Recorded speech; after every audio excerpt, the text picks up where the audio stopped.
Hello, നമസ്കാരം. അസാപ്പിൻ്റെ അടുത്ത webinar സീരീസിലേക്ക് എല്ലാവർക്കും സ്വാഗതം. നമ്മൾ 3 മണിക്കാണ് പ്രോഗ്രാം സ്റ്റാർട്ട് ചെയ്യുമെന്ന് പറഞ്ഞിട്ടുള്ളത്. 3 മണിയായി. അപ്പം നമ്മൾ പ്രോഗ്രാമിലേക്ക് കിടക്കുകയാണ്. ഇന്ന് നമ്മോട് കൂടെ ഇവിടെയുള്ളത് മിസ്റ്റർ കൃഷ്ണകുമാറാണ്. അദ്ദേഹം പെപ്പർ എന്ന് പറഞ്ഞ ഒരു സ്ഥാപനത്തിൻ്റെ ഫൗണ്ടറും സിഇഒയുമാണ്. അതുപോലെ തന്നെ കഴിഞ്ഞ 10 വർഷത്തിലധികമായി ബിസിനസ് മേഖലയിൽ കൺസൾട്ടന്റും കരിയർ കോച്ചുമായിട്ട് ഉണ്ട്. അദ്ദേഹമാണ് ഇന്ന് നമ്മളോടൊപ്പം ഇവിടെയുള്ളത്. ബിസിനസ് ട്രാൻസ്മിഷൻ ഡ്യൂറിങ് കോവിഡ് നമ്മോട് സംസാരിക്കുന്നത്. പ്രത്യേകിച്ചും ഇന്നത്തെ കാലഘട്ടത്തിൽ പ്രത്യേകിച്ച് ഈ ബിസിനസ് മേഖലയിലെ അപ്പൊ എങ്ങനെ കിടന്ന് മുന്നോട്ട് പോകാം എല്ലാവർക്കും വേണ്ടിയിട്ടും അസാപ്പിനും ഉന്നത വിദ്യാഭ്യാസ വകുപ്പിനും വേണ്ടി ഞാൻ അദ്ദേഹത്തെ നമ്മുടെ വെബിനാർ സീരീസിലേക്ക് സ്വാഗതം. Welcome sir. Thank you. അപ്പം എല്ലാവർക്കും ഈ വെബിനാറിലേക്ക് സ്വാഗതം. ഇന്ന് നമ്മൾ അടുത്ത ഒരു മണിക്കൂർ ബിസിനസ് ട്രാൻസ്ഫർമേഷൻ എങ്ങനെ പല ബിസിനസ്സുകൾക്കായി സംഭവിക്കുന്നു, നമ്മുടെ ചുറ്റുപാടുമുള്ള കാര്യങ്ങൾ എങ്ങനെ മാറിക്കൊണ്ടിരിക്കുന്നു, COVID-19 നമുക്കുണ്ടാക്കിയ എന്തെല്ലാം ഇഫക്റ്റുകൾ, അതിനെപ്പറ്റി ചർച്ച ചെയ്യുന്നു. ഒപ്പം തന്നെ നമുക്കിത് എങ്ങനെ പ്രിപ്പയർഡ് ആവാം എന്നുള്ളതിനെ പറ്റിയാണ് അടുത്ത ഒരു മണിക്കൂർ സംസാരിക്കാൻ ഉദ്ദേശിക്കുന്നത്. ഇതിൽ ഇൻഫാക്ട് നമ്മുടെ ലോക്ക്ഡൗൺ തുടങ്ങിയിട്ട് 40 ദിവസം കഴിഞ്ഞു. ഈ 40 ദിവസം എന്ന് പറയുന്നത് പേഴ്സണലി എനിക്ക് വളരെയധികം ഗുണം ചെയ്ത ഒരു 40 ദിവസമായിട്ടാണ് എനിക്ക് തോന്നുന്നത്. അതിന് പ്രധാനപ്പെട്ട കാര്യം എന്ന് പറയുന്നത്, നമ്മളെപ്പോഴും ഒരു ബിസിനസ് ഒരു റുട്ടീൻ പോലെയാണ് എപ്പോഴും നടത്തിക്കൊണ്ടിരുന്നത്, അല്ലെ? എല്ലാവർക്കും അവരവരുടെ ബിസിനസ് അവരുടെ ലൈഫ് സ്റ്റൈലിന്റെ ഭാഗമാണ്, അവരുടെ റുട്ടീന്റെ ഭാഗമാണ്, അവരുടെ എല്ലാവരുടെയും തന്നെ ഹാബിറ്റ്സിന്റെ പോലും ഭാഗമാണ് നമ്മുടെ ബിസിനസ് എന്ന് പറയുന്നത്. അപ്പൊ പെട്ടെന്ന് നമ്മൾ യൂഷ്വലി നമ്മൾ എല്ലാ ദിവസവും ചെയ്യുന്ന ചില കാര്യങ്ങൾ ചെയ്യാൻ സാധിക്കുന്നില്ല. മറിച്ച് നമുക്ക് വീട്ടിൽ ഇരിക്കേണ്ടി വരുന്നു. നമ്മുടെ ടീം മെമ്പേഴ്സുമായിട്ട് നമുക്ക് നേരിട്ട് കാണാൻ സാധിക്കുന്നില്ല, നമ്മുടെ ക്ലയൻസിനെ കാണാൻ പറ്റുന്നില്ല, നമ്മുടെ വെൻഡേഴ്സിനെ കാണാൻ പറ്റുന്നില്ല, നമ്മുടെ യൂഷ്വൽ ആയിട്ടുള്ള ബിസിനസ്സിന് വേണ്ട ട്രാവൽ സാധിക്കുന്നില്ല, നമ്മുടെ സപ്ലയേഴ്സ് നമുക്ക് സാധനങ്ങൾ എത്തിക്കാൻ സാധിക്കുന്നില്ല. ഇത്തരത്തിലൊരു ബിസിനസ്സിനെ ഏതെല്ലാം രീതിയിൽ ക്ഷീണിപ്പിക്കാമോ അതെല്ലാം ചെയ്യുന്ന കഴിഞ്ഞ ഒരു 40 ദിവസമാണ് നമ്മൾ കണ്ടത്. പക്ഷെ ഇതിനോടൊപ്പം തന്നെ വളരെ കൗതുകപരമായ ഒരു കാര്യം എന്ന് പറയുന്നത്, ഞാൻ ഒത്തിരി ആളുകളായിട്ട് കഴിഞ്ഞ 40 ദിവസം കൊണ്ട് സംസാരിച്ചു. കുറെ ആളുകൾ നമ്മളെ ബന്ധപ്പെട്ടു. ഞാൻ കുറച്ചു പേരുമായിട്ട് സംസാരിക്കാനിടയായി. ഓരോ ദിവസവും 1-2 പേര് പുതുതായിട്ട് സംസാരിക്കുക എന്നുള്ള ഒരു കാര്യം കൂടി ഏറ്റെടുത്തുകൊണ്ട്, ഒന്നുമല്ല, അവരെങ്ങനെയാണ് ഈ കാര്യത്തെ നേരിടുന്നത്, ബിസിനസ്സുകാരും ഇൻവെസ്റ്റേഴ്സും അതുപോലെ സപ്ലയേഴ്സും വെൻഡേഴ്സും പാർട്ട്നേഴ്സും അതുപോലെ എംപ്ലോയീസും ഒക്കെ തന്നെ ഓരോരുത്തരായിട്ടും പ്രത്യേകമായിട്ട് സംസാരിക്കാനുള്ള അവസരം കിട്ടി. ഇതിൽ നിന്ന് എനിക്ക് മനസ്സിലായ ഒരു കാര്യം എന്ന് പറയുന്നത്, ഇതുപോലൊരു ബ്രേക്ക് എന്ന് പറയുന്നത് ആക്ച്വലി ഇതൊരു ബ്രേക്ക് മാത്രമല്ല, ഇത് പലർക്കും ഒരു ബ്രേക്ക് ത്രൂ പോലുമാണ്. ബ്രേക്ക് എന്ന് പറയുന്നത് നമ്മളൊരു വളരെ സ്പീഡിൽ യാത്ര ചെയ്തുകൊണ്ടിരിക്കുന്ന ഒരു വണ്ടി പെട്ടെന്ന് നമ്മൾ വണ്ടി നിർത്തുന്നു, എന്നിട്ട് നമ്മൾ വിശ്രമിക്കുന്നു, അല്ലെങ്കിൽ നമ്മൾ ഒരു പോസ് ചെയ്യുന്നു എന്നുള്ളതാണ് അതിനർത്ഥം. പക്ഷെ ബ്രേക്ക് ത്രൂ എന്ന് പറയുന്നത് ആക്ച്വലി ബ്രേക്ക് ത്രൂവിന്റെ അർത്ഥം തന്നെ ഒരു വലിയ ഈവന്റ് സംഭവിക്കുമ്പോൾ നമ്മൾക്ക് പല പ്രോബ്ലംസിനെ സോൾവ് ചെയ്യാൻ പറ്റാത്ത കാര്യങ്ങൾ നമുക്ക് ഒറ്റ ഈവന്റ് കൊണ്ട് സാധിക്കുന്നു എന്നുള്ളതാണ് ശരിക്കും പറഞ്ഞാൽ ബ്രേക്ക് ത്രൂ എന്നുള്ള വാക്കുകൊണ്ട് ഉദ്ദേശിക്കുന്നത്. അപ്പൊ ശരിക്കും പലർക്കും ഇത് ബ്രേക്ക് ത്രൂ ആണെന്ന് തന്നെയാണ് എനിക്ക് വിശ്വസിക്കുന്നത്. ഇതിനൊപ്പം തന്നെ പല മാനുഫാക്ചറിങ് അല്ലെങ്കിൽ സപ്ലൈ അല്ലെങ്കിൽ ട്രേഡിങ്, ഫ്രീലാൻസേഴ്സ് പലരുമായിട്ട് സംസാരിക്കാൻ സാധിച്ചു. അതിനെല്ലാം എനിക്ക് മനസ്സിലായ ഒരു കാര്യം എന്ന് പറയുന്നത്, ഓരോരുത്തരും ഇതിനെ വ്യത്യസ്തമായ രീതിയിലാണ് ഈ ക്രൈസിസിനെ കാണുന്നത്. അപ്പം ശരിക്കും ബിസിനസ് എന്ന് പറയുന്നത് ഒരു ഓൺട്രപ്രണറുടെ ഒരു വളരെ വളരെ പ്രധാനപ്പെട്ട ഒരു ഭാഗമാണ്. ശരിക്കും ഒരു സാധാരണ ഒരു എംപ്ലോയി അല്ലെങ്കിൽ പ്രൊഫഷണൽ ജോലിയെ കാണുന്നതിനേക്കാളൊക്കെ തന്നെ വളരെ അഫെക്ഷനേറ്റ് ആയിട്ടാണ് ഒരു ഓൺട്രപ്രണർ ബിസിനസ്സിനെ കാണുന്നത്. അപ്പൊ അതുകൊണ്ട് തന്നെ എപ്പോഴും ഒരു ബിസിനസ്സിൽ വരുന്ന മാറ്റം എന്ന് പറഞ്ഞാൽ എന്ത് സംഭവങ്ങൾ കൊണ്ടോ അല്ലെങ്കിൽ ഒരു ബ്രേക്ക് ത്രൂ ഈവന്റ് കൊണ്ടോ അല്ലെങ്കിൽ COVID-19 പോലൊരു മഹാപ്രശ്നം കൊണ്ടോ ഉണ്ടാവുന്ന ഒരു മാറ്റം എന്ന് പറയുന്നത് ശരിക്കും ബിസിനസ്സുകാരെ സംബന്ധിച്ചിടത്തോളം, അഥവാ ഓൺട്രപ്രണേഴ്സ് എന്ന് നമ്മൾ വിളിക്കുന്ന ആളുകളെ സംബന്ധിച്ചിടത്തോളം ഏറ്റവും വലിയ ഒരു പേഴ്സണൽ ട്രാൻസ്ഫോർമേഷൻ കൂടിയാണ്. കാരണം ഇന്ന് കേരളത്തിൽ നമ്മൾ കാണുന്ന ഏതാണ്ട് 90% ഓൺട്രപ്രണേഴ്സും ഒരു 20 താഴെ എംപ്ലോയീസ് ഉള്ള, അല്ലെങ്കിൽ ചിലപ്പോൾ 10 താഴെ എംപ്ലോയീസ് ഉള്ള, അല്ലെങ്കിൽ ഒരു ചെറിയ ടീമിനെ മാനേജ് ചെയ്ത് ബിസിനസ് കൊണ്ടു നടക്കുന്ന ആളുകളാണ്. അപ്പൊ ഇവരെല്ലാം ശരിക്കും ബിസിനസ് എന്ന് പറയുന്ന അവരുടെ ഒരു പേഴ്സണൽ ഇൻകം പ്രോജക്റ്റ് എന്ന് വേണമെങ്കിൽ പറയാം. അവർക്ക് പേഴ്സണലായിട്ട് ഈ ബിസിനസ്സിനെ ഒരു വരുമാന മാർഗമായിട്ടാണ് അവർ കാണുന്നത്. ഒപ്പം തന്നെ എങ്ങനെ ടീം മെമ്പേഴ്സിനെ ഉപയോഗിച്ചുകൊണ്ട് ഇത് ലെവറേജ് ചെയ്ത് ഈ ബിസിനസ്സിനെ വളർത്താമെന്ന് ആലോചിക്കുന്നവരുണ്ട്. ഒപ്പം ക്യാപിറ്റൽ ഇറക്കിക്കൊണ്ട് ലൈക്ക് എംപ്ലോയീസ് ഉണ്ട്, മാനുഫാക്ചറിങ് കേപ്പബിലിറ്റി ഉണ്ട്, പൈസയുണ്ട്, അതെല്ലാം ഇറക്കിക്കൊണ്ട് എങ്ങനെ പുതിയ രീതിയിൽ ബിസിനസ് ചെയ്യാമെന്ന് ആലോചിക്കുന്ന പല ലെവൽസ് ഓഫ് ഓൺടർപ്രനേഴ്സ് നമ്മുടെ നാട്ടിൽ. അപ്പം ഞാൻ ഉദ്ദേശിക്കുന്നത് കേരളത്തില് നമ്മളിപ്പോ കണ്ടുപരിചയപ്പെട്ട അവർ, എനിക്ക് തോന്നുന്നു അങ്ങനത്തെ ആൾക്കാരായിരിക്കും കൂടുതൽ എന്താണ് ഇനി എന്ന് ആലോചിക്കാനും അതുപോലെ അത് അനലൈസ് ചെയ്യാനും അതുപോലെ അതുമായിട്ട് ബന്ധപ്പെട്ട അവസരങ്ങൾ കണ്ടെത്താനും ഒക്കെ ഇപ്പൊ മുന്നിട്ടിറങ്ങിയിരിക്കുന്നത്. അപ്പൊ ഇന്നത്തെ ഈ സെഷന്റെ പ്രധാന ഉദ്ദേശം എന്ന് പറഞ്ഞാൽ എനിക്ക് ചില ഐഡിയാസ് പറയാനുണ്ട്. അപ്പം ഈ ഐഡിയാസ് എന്ന് പറയുന്നത് ശരിക്കും ഇതിപ്പം COVID-19 കൊണ്ടുണ്ടായ മാത്രമുള്ള ഐഡിയാസ് അല്ല. ശരിക്കും ഈ ഐഡിയാസ് എന്ന് പറയുന്നത് ഒരു സക്സസ് ബിസിനസ് എങ്ങനെ നടത്താമെന്നത് ഞാൻ പല ഡിഫറെന്റ് ഓൺടർപ്രനേഴ്സിനെ കണ്ട് മനസ്സിലാക്കിയ കുറച്ച് കാര്യങ്ങളാണ്. ശരി, കഴിഞ്ഞ 12 കൊല്ലമായിട്ട് ഞാൻ ബിസിനസ് ചെയ്യുന്നുണ്ട്. 3-4 തരത്തിലുള്ള സർവീസസ് ഓഫർ ചെയ്യുന്ന ബിസിനസ്സുകൾ ചെയ്തു നോക്കി. 1-2 ഫ്ലോപ്പ് ആയി. പക്ഷെ എന്നാൽ പോലും നമുക്ക് എങ്ങനെയാണ് ബിസിനസ് ഫങ്ഷൻ ചെയ്യുക എന്നുള്ളതിനെ പറ്റിയുള്ള ഒരു ഐഡിയ ഉണ്ട്. അതുപോലെ തന്നെ 400ഓളം ബിസിനസ് സംരംഭങ്ങളും ആയിട്ടും കമ്പനികളും സൈസിലുള്ള കമ്പനികളുമായിട്ടൊക്കെ അവരൊക്കെ ക്ലയൻസ് ആയതുകൊണ്ടും അവരായിട്ടുള്ള ബന്ധങ്ങളുള്ളതുകൊണ്ടും അവരെങ്ങനെയാണ് ചിന്തിക്കുന്നതെന്നും ഈ ഒരു ക്രൈസിസിനെ അവരെങ്ങനെയാണ് കാണുന്നതെന്ന് അറിയാനുള്ള ഒരു ആവേശം കൊണ്ട് ഞാൻ ഇവരുമായിട്ടൊക്കെ ബന്ധപ്പെടുകയും അതിൽ നിന്ന് കിട്ടിയ കുറച്ച് ഐഡിയാസ് ആണ് എനിക്കിന്ന് ഷെയർ ചെയ്യാനുള്ളത്. അപ്പൊ നമുക്കൊരു 50 മിനിറ്റ് ഇത് സംസാരിച്ച ശേഷം നമുക്കൊരു 10-15 മിനിറ്റിന്റെ ഒരു കുറച്ച് ചോദ്യോത്തര വിളയിലേക്ക് കിടക്കാമെന്നാണ് ഞാൻ വിചാരിക്കുന്നത്. അപ്പം അതുവരെ നിങ്ങൾ എനിക്ക് സമയം തരണം, കാരണം കുറച്ച് നല്ല ഐഡിയാസ് ആണ്, തീർച്ചയായും നിങ്ങൾക്ക് ഇഷ്ടപ്പെടുമെന്ന് വിചാരിക്കുന്നു.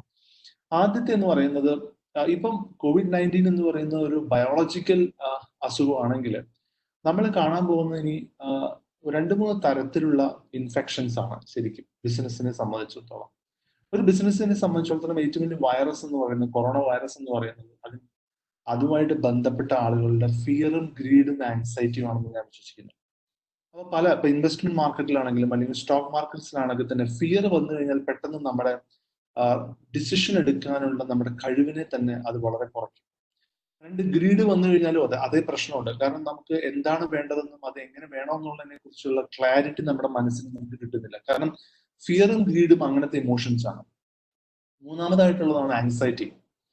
ഇപ്പൊ നമ്മൾ കാണുന്ന ആങ്ഷ്യസ് ആയിട്ടുള്ള ഒരു വലിയ സമൂഹത്തിനെയാണ്. എന്താണ് സംഭവിക്കുന്നത്, എന്താണ് ഇനിയുള്ളത്, ഈ 3 വികാരങ്ങൾ ആക്ച്വലി ഇത് ബിസിനസ് ട്രാൻസ്ഫോർമേഷനുമായിട്ട് വളരെ ബന്ധപ്പെട്ട് കിടക്കുന്ന 3 ഇമ്പോർട്ടന്റ് ഇമോഷൻസ് ആണ്. ഒന്ന് ഫിയർ, ഭയം, ഗ്രീഡ്, അത്യാർത്തി, ആങ്സൈറ്റി, ആശങ്ക. ഈ 3 കാര്യങ്ങളാണ് ശരിക്കും ഇന്നത്തെ ബിസിനസ്സുകളെ, എസ്പെഷ്യലി കേരളത്തിലുള്ള പല ബിസിനസ്സുകാരെയും ബാധിച്ചിട്ടുള്ള ഏറ്റവും വലിയ കൊറോണ വൈറസ് എന്ന് പറയുന്നത്. അപ്പം ഇതിൽ നിന്നും എങ്ങനെ സ്ലൈറ്റ്ലി ബെറ്റർ ആവാന്നുള്ളതാണ് ആക്ച്വലി നമ്മുടെ ഇന്നത്തെ ചർച്ച പ്രൈമറിലി. ഒന്ന്, ഇതിലെ ഓൺടർപ്രനേഴ്സ് ആദ്യം ചെയ്യേണ്ട ഒരു കാര്യം എന്ന് പറയുന്നത് ശരിക്കും സെൽഫ് റിഫ്ലക്ഷൻ ആണ്. കഴിഞ്ഞ 40 ദിവസമായിട്ട് പലരും ഈ ഒരു സെൽഫ് റിഫ്ലക്ഷൻ എക്സസൈസ് ചെയ്യുന്നുണ്ട് എന്നാണ് ഞാൻ മനസ്സിലാക്കുന്നത്. പല സംരംഭകരും അവരുടെ ബിസിനസ് പല സമയത്തായിട്ടും പല അവസരങ്ങളിലുമായിട്ട് തുടങ്ങിയ ബിസിനസ്സുകളാണ്. ചിലപ്പോൾ അവരൊരു ബിസിനസ് തുടങ്ങാനായിട്ട് ഇറങ്ങി അത് അങ്ങനെ സംഭവിച്ചു പോയതായിരിക്കാം. ചിലർ വളരെ പ്ലാൻ ചെയ്ത് ഇറങ്ങിയവരായിരിക്കാം. എന്തൊക്കെയാണെങ്കിൽ പോലും why am I doing it എന്ന ആ ഒരു ആശയമാണ് ശരിക്കും സെൽഫ് റിഫ്ലക്ഷനിലൂടെ വരുന്നത്. ശരിക്കും ഒരു ബിസിനസ്, ചെറിയൊരു ബിസിനസ് ആണെങ്കിൽ ശരിക്കും ബിസിനസ് ഓൺടർപ്രനർ ആണ് ആ ബിസിനസിന്റെ ഏറ്റവും പ്രധാനപ്പെട്ട ആള്. അപ്പൊ നമ്മളെപ്പോഴും പല ഓൺടർപ്രനേഴ്സും ചോദിക്കാറുണ്ട്, എന്റെ ബിസിനസ് ശരിയാവുന്നില്ല. അപ്പൊ ആദ്യം ഞാൻ ചോദിക്കുന്ന ഒരു ചോദ്യം, അല്ലെങ്കിൽ നമ്മൾ സംസാരിക്കാനും മനസ്സിലാക്കാനും ശ്രമിക്കുന്ന ഒരു കാര്യം എന്ന് പറയുന്നത്, എന്താണ് ബിസിനസിനെ പറ്റി നിങ്ങൾ ഇപ്പോൾ ഇത്രയധികം ചർച്ച ചെയ്യുന്നത്? നിങ്ങൾ ചർച്ച ചെയ്യേണ്ടത് നിങ്ങൾ ഏത് തരത്തിലുള്ള ഇമോഷൻസിലൂടെ കടന്നു പോകുന്നു എന്നുള്ളത് വളരെ പ്രധാനപ്പെട്ട കാര്യം. കാരണം എന്നാൽ മാത്രമേ നമുക്ക് നമ്മുടെ ബിസിനസ്സിനെ രക്ഷിക്കാൻ സാധിക്കൂ, അല്ലെ? ഇപ്പം നമ്മൾ ഫിയർഫുൾ ആയിട്ടും ഗ്രീഡി ആയിട്ടും ആങ്ഷ്യസ് ആയിട്ട് ഇരിക്കുകയാണെങ്കിൽ നമുക്ക് ഒരിക്കലും നമ്മുടെ ബിസിനസ്സിനെ സഹായിക്കാനുള്ള തിങ്കിങ്ങോ സ്ട്രാറ്റജിക് ആയിട്ടുള്ള ക്ലാരിറ്റിയോ അല്ലെങ്കിൽ അത് പുഷ് ചെയ്യാനുള്ള എനർജിയോ നമുക്ക് കിട്ടില്ല. അപ്പൊ അതുകൊണ്ട് തന്നെ സെൽഫ് റിഫ്ലക്ഷൻ എന്നുള്ളത് വളരെ പ്രധാനപ്പെട്ട ഒരു കാര്യമാണ്. ഇതിലൂടെ നമ്മൾ ഉദ്ദേശിക്കുന്നത് ഒറ്റയ്ക്ക് ഇരുന്ന് മെഡിറ്റേറ്റ് ചെയ്യുക എന്നുള്ള ആ രീതിയല്ല ഞാൻ ഉദ്ദേശിക്കുന്നത്. മറിച്ച് വളരെ ഇൻട്രോസ്പെക്റ്റീവായിട്ട് നമ്മൾ സ്വയം ചോദിക്കേണ്ട ചില ചോദ്യങ്ങൾ. എന്താണ് ഞാൻ ഇത്രയും കാലം ചെയ്തുകൊണ്ടിരുന്നത്? എന്തിനു വേണ്ടിയാണ് ഞാൻ ഈ ബിസിനസ് ചെയ്തുകൊണ്ടിരുന്നത്? പലർക്കും അവരുടെ ബിസിനസ് എന്ന് പറഞ്ഞാൽ അവരുടെ ഐഡന്റിറ്റിയുടെ ഭാഗമാണ്. ശരി, ഈ ഐഡന്റിറ്റിയുടെ ഭാഗം എന്ന് പറയുമ്പോൾ കുറേയധികം ആളുകൾ അവരെ ആ ബിസിനസ്സുമായിട്ട് ബന്ധപ്പെട്ടിട്ടുള്ള രീതിയിലാണ് കാണുന്നത്. അപ്പൊ നമ്മൾ ആലോചിക്കുമ്പോൾ നമ്മുടെ ബിസിനസ് ശരിയായിട്ട് നടക്കുന്നില്ല, പക്ഷെ എന്നാൽ പോലും കുറേയധികം ആളുകൾ എന്നെ അങ്ങനെയാണ് കണക്കാക്കുന്നത്. ചിലരുടെ പേരുകൾ തന്നെ അവരുടെ ബിസിനസ്സുമായിട്ട് ബന്ധപ്പെട്ട ഒരു പേരുകളായിരിക്കും. ഇത്തരത്തിൽ സെൻസ് ഓഫ് ഐഡന്റിറ്റി വലിയൊരു ക്രൈസിസ് നമ്മുടെ മനസ്സിലുണ്ടാക്കുന്നു. അപ്പം പലരും പറയുമോ, ഞാൻ മാനുഫാക്ചറാണ്, പക്ഷെ ഞാൻ എങ്ങനെ ഡിസ്ട്രിബ്യൂട്ടർ ആവും? അല്ലെങ്കിൽ ഞാനൊരു ഒരു പ്രത്യേക പ്രൊഡക്റ്റിന്റെ ഡിസ്ട്രിബ്യൂട്ടറാണ്, എന്നെ ആളുകൾ അറിയുന്നത് തന്നെ അങ്ങനെയാണ്, എങ്ങനെ ഞാൻ വേറൊരു പ്രൊഡക്റ്റിന്റെ ഡിസ്ട്രിബ്യൂട്ടർ ആവും? ഇത്തരത്തിലുള്ള സെൻസ് ഓഫ് ഐഡന്റിറ്റി ക്രൈസിസ് വളരെയധികം കാണുന്ന ഒരു സമയമാണിത്. കാരണം എനിക്ക് തന്നെ അറിയുന്ന പല മാനുഫാക്ചറേഴ്സും ഒക്കെ തന്നെ ഹെൽത്ത് കെയറുമായി ബന്ധപ്പെട്ട, അല്ലെങ്കിൽ നമ്മൾക്ക് കോവിഡ് കാലത്ത് വേണ്ട പ്രൊഡക്ട്സുമായിട്ട് ബന്ധപ്പെട്ടുള്ള രീതിയിലേക്ക് ഇറങ്ങി തിരിച്ചിട്ടുണ്ട് ഒത്തിരി പേര്. അപ്പൊ അവരെ സംബന്ധിച്ചുള്ള അവരുടെ ഏറ്റവും വലിയ ചോദ്യം എന്ന് പറയുന്നത്, ഞാൻ ഈ ഒരു അവസരവാദിയായി മാറുകയാണോ ഞാൻ ചെയ്യുന്നത്? അപ്പൊ കേരളത്തിലെ സംബന്ധിച്ചിടത്തോളം കേരളത്തിന്റെ ഓൺടർപ്രണറിയൽ മൈൻഡ് സെറ്റ് എന്ന് പറയുന്നത് തന്നെ വളരെയധികം ബാക്കിയുള്ള സംസ്ഥാനങ്ങളെ അപേക്ഷിച്ച പോലെയല്ല. നമ്മളധികം ഇവിടെ ശരിക്കും സംരംഭകർ കുറവാണ്. ശരിക്കും ഉള്ളവർ തന്നെ പ്രൊഫഷണലുമായിട്ട്, അല്ലെങ്കിൽ പ്രൊഫഷണലിസവുമായിട്ട്, അല്ലെങ്കിൽ ഒരു സ്വന്തം കഴിവിനെയാണ് അവർ വിൽക്കുന്നത്. ഒരു സംരംഭം എന്ന രീതിയിൽ ക്യാപിറ്റൽ എംപ്ലോയ്മെന്റ് ആ രീതിയിലുള്ള ഒരു സെറ്റപ്പ് വളരെ കുറവാണ്. 5% ഉള്ളൂ. അപ്പൊ അതുകൊണ്ട് ബാക്കി എല്ലാവരും തന്നെ അവരുടെ സേവനങ്ങൾ സ്വന്തം കഴിവ് കൊണ്ടും സ്വന്തം ഊർജം കൊണ്ടും ഒക്കെ തന്നെ കൊടുത്ത് കാശ് ഇൻകം ഉണ്ടാക്കുന്ന ആളുകളാണ്. ഇവരെ സംബന്ധിച്ചിടത്തോളം ഏറ്റവും വലിയ പ്രശ്നം എന്ന് പറയുന്നത് ഇവരുടെ ഐഡന്റിറ്റിയാണ്. അപ്പൊ ഞാൻ ഈ ബിസിനസ് ട്രാൻസ്ഫോർമേഷൻ ഇൻ COVID-19 എന്ന് പറയുന്ന സമയത്ത് നമ്മുടെ മുമ്പിലുള്ള ബാരിയേഴ്സ്, അല്ലെങ്കിൽ നമ്മുടെ മുമ്പിലുള്ള ചില ബ്ലോക്കുകളുണ്ട്. അതിനെപ്പറ്റി ചർച്ച ചെയ്താൽ മാത്രമേ നമുക്ക് ബിസിനസ് ട്രാൻസ്ഫോർമേഷനിലേക്ക് കടക്കാൻ പറ്റൂ. അപ്പം ആദ്യമായിട്ട് ഞാൻ മനസ്സിലാക്കുന്നത്, ഈ ഇമോഷൻസ്, ഹ്യൂമൻ ഇമോഷൻസ് നമുക്കൊരു ബാരിയറാണ്. അതിനെ നമ്മൾ എങ്ങനെ തരണം ചെയ്യും? ഒപ്പം തന്നെ പല ആളുകളും ചോദിക്കാറുണ്ട്, how do you create A business model? അപ്പം ഈ ബിസിനസ് മോഡൽ എന്ന് പറയുന്നത് പല കമ്പനികളുടെയും വീണ്ടും വീണ്ടും റിവ്യൂ ചെയ്യേണ്ട ഒരു ഐറ്റമാണ്. അല്ലാതെ ഒരു പ്രാവശ്യം ബിസിനസ് മോഡൽ ഉണ്ടാക്കി അതുമായിട്ട് ബന്ധപ്പെട്ട് കുറച്ച് ഇൻകം വന്നു, പക്ഷെ അത് പിന്നെ വന്നില്ല, അങ്ങനെയുള്ള പല പല കമ്പനികളെ ഞാൻ കാണാം. പക്ഷെ ആ ബിസിനസ് മോഡൽ എന്ന് പറയുന്നത് ഒരു ഒരു വേദപുസ്തകമല്ല. ശരിക്കും ബിസിനസ് മോഡൽ എന്ന് പറയുന്നത് ശരിക്കും പറഞ്ഞാൽ ഒരു റിവ്യൂ ചെയ്യേണ്ട ഒരു ഐറ്റം, ഇടയ്ക്കിടയ്ക്ക് നമ്മൾ തറലി റിവ്യൂ ചെയ്യേണ്ട ഒരു കാര്യമാണെന്ന് ഞാൻ കുറച്ച് വിശ്വസിക്കുന്നു. കാരണം കഴിഞ്ഞ 5 കൊല്ലം കൊണ്ട് നമ്മൾ വളരെയധികം വ്യത്യസ്തമായ രീതിയിലുള്ള ബിസിനസ് മോഡലുകൾ നമ്മൾ പരിചയപ്പെട്ടു. അപ്പം ചെറുപ്പക്കാരെ സംബന്ധിച്ചിടത്തോളം, ഒരു 20കളിലൊക്കെ ഉള്ള ആൾക്കാരെ സംബന്ധിച്ചിടത്തോളം ഏറ്റവും വലിയ അഡ്വാൻറ്റേജ് എന്ന് പറയുന്നത്, അവർ ക്യാമ്പസ് വിട്ട് ഇറങ്ങുമ്പോൾ തന്നെ വളരെ അജൈലായിട്ടുള്ള, വളരെയധികം മാറ്റങ്ങൾ സാധ്യമാകുന്ന ഒരു ഒരു തിങ്കിങ്ങിനോടുകൂടിയാണ് അവർ വരുന്നത്. അതുകൊണ്ട് തന്നെ അവർക്ക് ഒരു ബിസിനസ് അല്ലെങ്കിൽ വേറൊരു ബിസിനസ്സിലേക്ക് വരാനും പോകാനുള്ള സമയം എന്ന് പറയുന്നത് വളരെ കുറവായിരിക്കും. നേരെ മറിച്ച് ഒരു 30കളിലും 40കളിലുള്ള ആൾക്കാരെ സംബന്ധിച്ചിടത്തോളം ഞാൻ ഒത്തിരി പേര് അങ്ങനെ കാണുന്നുണ്ട്. അവർക്ക് ഒരു ബിസിനസ്സിൽ നിന്ന് വേറൊരു ബിസിനസ്സിലേക്ക് അവസരമുണ്ടെങ്കിൽ പോലും, അല്ലെങ്കിൽ അറിയാമെങ്കിൽ പോലും പോകാനുള്ളൊരു മടി കാണുന്നു. അപ്പൊ ശരിക്കും പറഞ്ഞാൽ ആ മടിയാണ് ശരിക്കും ട്രാൻസ്ഫോർമേഷനെ ഏറ്റവും അധികം ബാധിക്കുന്ന ഒരു വലിയൊരു ഇമോഷൻ. അപ്പം ഞാൻ മടി എന്ന് വിളിക്കുന്നത് ലേസിനെസ് എന്ന അർത്ഥത്തിലല്ല ഞാനത് പറയുന്നത്, മറിച്ച് ആ mental block towards an opportunity. ഞാൻ അതിന് പറ്റുന്നു, അല്ലെങ്കിൽ ഞാൻ അതിൽ കയറി കഴിഞ്ഞാൽ എന്റെ സെൻസ് ഓഫ് ഐഡന്റിറ്റി അത് ബാധിക്കും. ഇത്തരത്തിലുള്ള ഒരു മൈൻഡ് ബ്ലോക്കുകളാണ് ശരിക്കും ബിസിനസ് ട്രാൻസ്ഫോർമേഷൻ പോസിബിൾ ആണെങ്കിൽ പോലും, അല്ലെങ്കിൽ ഒരു സംരംഭകൻ അത് മനസ്സിലാക്കിയാൽ പോലും അവരെ തടഞ്ഞു നിർത്തുന്ന ഏറ്റവും വലിയൊരു ഫീലിംഗ്. അപ്പം ഇത് മനസ്സിലാക്കിയാൽ തന്നെ മാത്രമേ, ഇങ്ങനത്തെ കാര്യങ്ങൾ മനസ്സിലാക്കിയാൽ മാത്രമേ നമുക്ക് ശരിക്കും ഇത്തരത്തിലുള്ള COVID-19 എന്ന് പറയുന്നത് നമ്മൾ ഉദ്ദേശിക്കുന്ന പോലെ ഒരു സംഭവമല്ല. പലരും COVID-19 ഇപ്പോഴും വളരെ ചെറുതായിട്ടും വളരെയധികം ലാഘവത്തോടു കൂടിയും ലോക്ക്ഡൌൺ കഴിഞ്ഞാൽ നമുക്ക് പുറത്തിറങ്ങി നടക്കാം, അല്ലെങ്കിൽ അത്തരത്തിലൊരു രീതിയിലാണ് ചിന്തിച്ചുകൊണ്ടിരിക്കുന്നത്. പക്ഷെ ഇതിന്റെ പ്രത്യാഘാതങ്ങൾ എന്ന് പറയുന്നത് ഞാനിവിടെ പേടിപ്പിക്കാൻ വേണ്ടി പറയല്ല, മറിച്ച് ഇതിന്റെ പ്രത്യാഘാതങ്ങൾ എന്ന് പറയുന്നത് നമുക്ക് ആർക്കും അറിയുന്ന സാധനമല്ല. വളരെയധികം ചർച്ചകൾ ഇതിനെപ്പറ്റി നടക്കുന്നുണ്ട്. അതുകൊണ്ട് തന്നെ ഞാൻ ഇത്രേ പറയുന്നുള്ളൂ, we should be ready for everything. We should be ready for any kind of consequence. അപ്പം ആ ഒരു തോട്ട് പ്രോസസ്സിൽ വേണം ഒരു ഓൺടർപ്രണർ ഇതിലേക്ക് ഇറങ്ങാനായിട്ട്. ഒരു ഓൺടർപ്രണർ എന്ന് പറയുമ്പോൾ ഓൾറെഡി റിസ്ക് എടുത്ത മനുഷ്യനാണ്. ഒരു എംപ്ലോയിയെ പോലെയല്ല. എംപ്ലോയേഴ്സിനും റിസ്ക് ആണ്. കാരണം ഇനിയുള്ള കാലത്ത് ബിസിനസ്സുകൾ ഫെയിൽ ആവുകയാണെങ്കിൽ അത് തീർച്ചയായിട്ടും അവിടുത്തെ എംപ്ലോയീസിനെയും ബാധിക്കും. ഓൺടർപ്രണർ ആണ് ശരിക്കും പറഞ്ഞാൽ അൾട്ടിമേറ്റ്ലി റിസ്ക് എടുത്ത ഒരു ബിസിനസ്സിൽ ഏറ്റവും അധികം റിസ്ക് എടുക്കുന്ന ഒരാളെന്ന് പറയുന്നത് ഓൺടർപ്രണർ ആണ്. അതുകൊണ്ട് തന്നെ ആ റിസ്ക് എടുക്കുന്ന ആളുടെ മനസ്സിലൂടെ പോകുന്ന ഇമോഷൻസും ആളുടെ ക്ലാരിറ്റിയും ആളുടെ തിങ്കിങ് പ്രോസസ്സും ഒക്കെ തന്നെ ആ ബിസിനസിനെ സംബന്ധിച്ചിടത്തോളം വളരെ പ്രധാനപ്പെട്ട കാര്യമാണ്. ഞാൻ അത് എന്തുകൊണ്ടാണ് വീണ്ടും വീണ്ടും പറയുന്നതെന്ന് വെച്ചാൽ ഇത് കണ്ടതുകൊണ്ടാണ്. പലരുടെയും തോട്ട് പ്രോസസ്സുകൾ കണ്ട് ആ തോട്ട് പ്രോസസ്സ് അവരുടെ ബിസിനസിനെ ബാധിച്ചതായി ഞാൻ കണ്ടിട്ടുണ്ട്. അല്ലെങ്കിൽ അവരുടെ തോട്ട് പ്രോസസ്സ് നല്ലതാണെങ്കിൽ ആ ബിസിനസിനെ അത് തീർച്ചയായിട്ടും വലിയ രീതിയിൽ ഹെൽപ്പ് ചെയ്തതായിട്ട് ഞാൻ കണ്ടിട്ടുണ്ട്. അതുകൊണ്ടാണ് ഈ thought process of the entrepreneur എത്രമാത്രം പ്രധാനപ്പെട്ട പറയാനുള്ള കാരണം.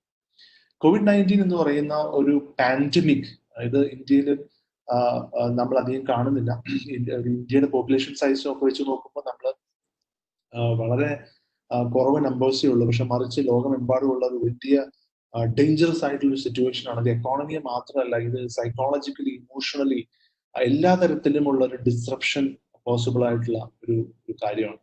അതുകൊണ്ട് തന്നെയാണ് ഞാൻ ഈ ഒരു ഓൺടർപ്രണർക്ക് എങ്ങനെ ഇതിൽ ഒരു ഇമ്മ്യൂണിറ്റി, നമ്മൾ എല്ലാവരും പറയല്ലേ, നമ്മളെ ഒരു ഇൻഫെക്ഷൻ വരാതിരിക്കാൻ നമുക്ക് ഏറ്റവും അധികം ശ്രദ്ധിക്കേണ്ട ഒരു കാര്യം ഇമ്മ്യൂണിറ്റിയാണ്. അതുപോലെ തന്നെ ഒരു ഓൺടർപ്രണർക്ക് എങ്ങനെ ഇമ്മ്യൂണിറ്റി ഉണ്ടാക്കാം. എന്നാൽ എല്ലാവർക്കും ഇമ്മ്യൂണിറ്റി ബിൽഡ് ചെയ്യാൻ പറ്റണമെന്നില്ല. പക്ഷെ ഇമ്മ്യൂണിറ്റി ബിൽഡ് ചെയ്യാനുള്ള ശ്രമം നമ്മൾ തീർച്ചയായിട്ടും നടത്തണം എന്നാണ് എൻ്റെ അഭിപ്രായം.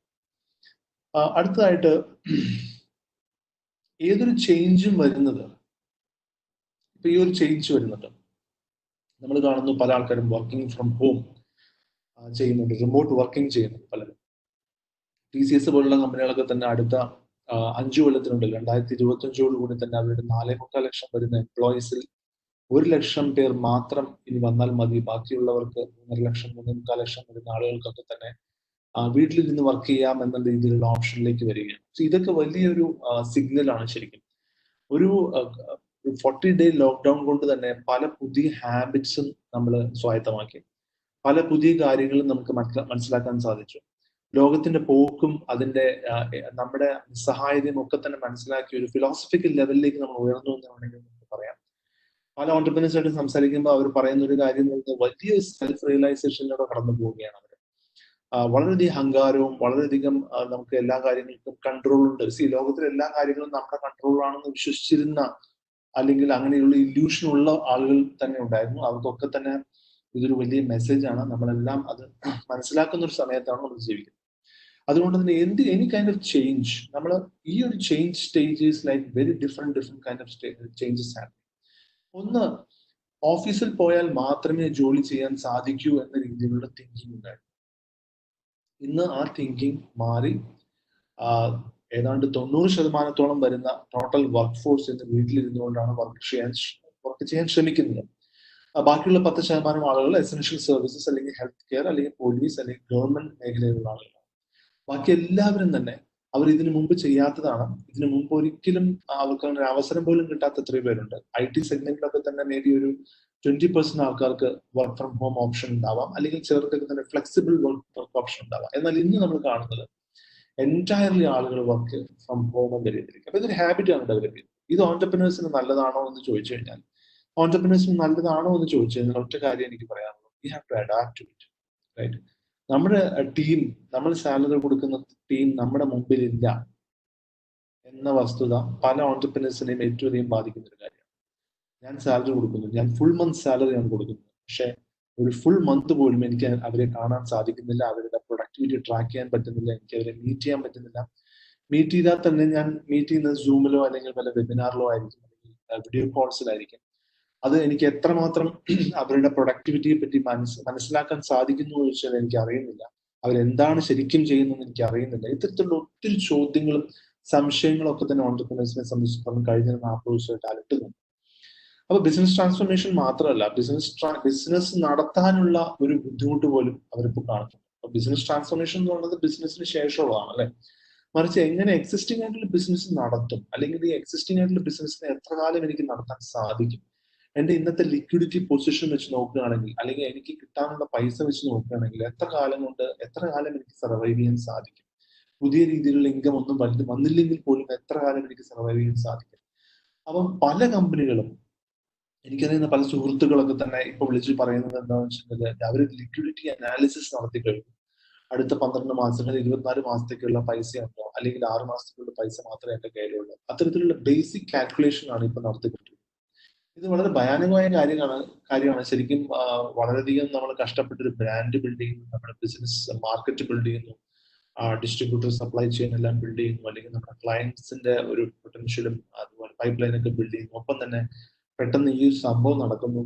ഇത് എങ്ങനെ ഒരു ലിക്വിഡിറ്റി പ്രശ്നമായി മാറുന്നു, മറിച്ച് എംപ്ലോയീസിനെ പെട്ടെന്നൊന്നും പറഞ്ഞയക്കാൻ സാധിക്കില്ല, അവരോട് കൂടുതൽ കാര്യങ്ങൾ ചെയ്യാനായിട്ട് പറയേണ്ടി വരും. അപ്പൊ ബേസിക്കലി മാനേജ്മെന്റും ഒരു പ്രശ്നമായി വരും, അല്ലെ? ടീം മാനേജ്മെന്റ് വലിയൊരു പ്രശ്നമാണ്. അപ്പൊ ഇതിന്റെ ഇടയിലൊക്കെ വേണം ഓൺട്രപ്രനർ എന്ന് ചിന്തിക്കാനായിട്ട്, എങ്ങനെ ഞാൻ പുതിയൊരു മോഡലിലേക്ക് പോകും. So business transformation is about coming out with this new business models which can actually get income for you.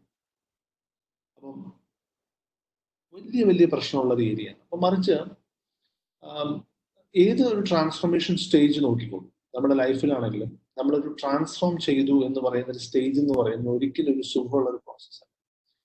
അതൊരു ടണലിന്റെ ഉള്ളിലൂടെ പോകുന്ന ഒരു വളരെ ഡാർക്ക് പ്രോസസ്സാണ്.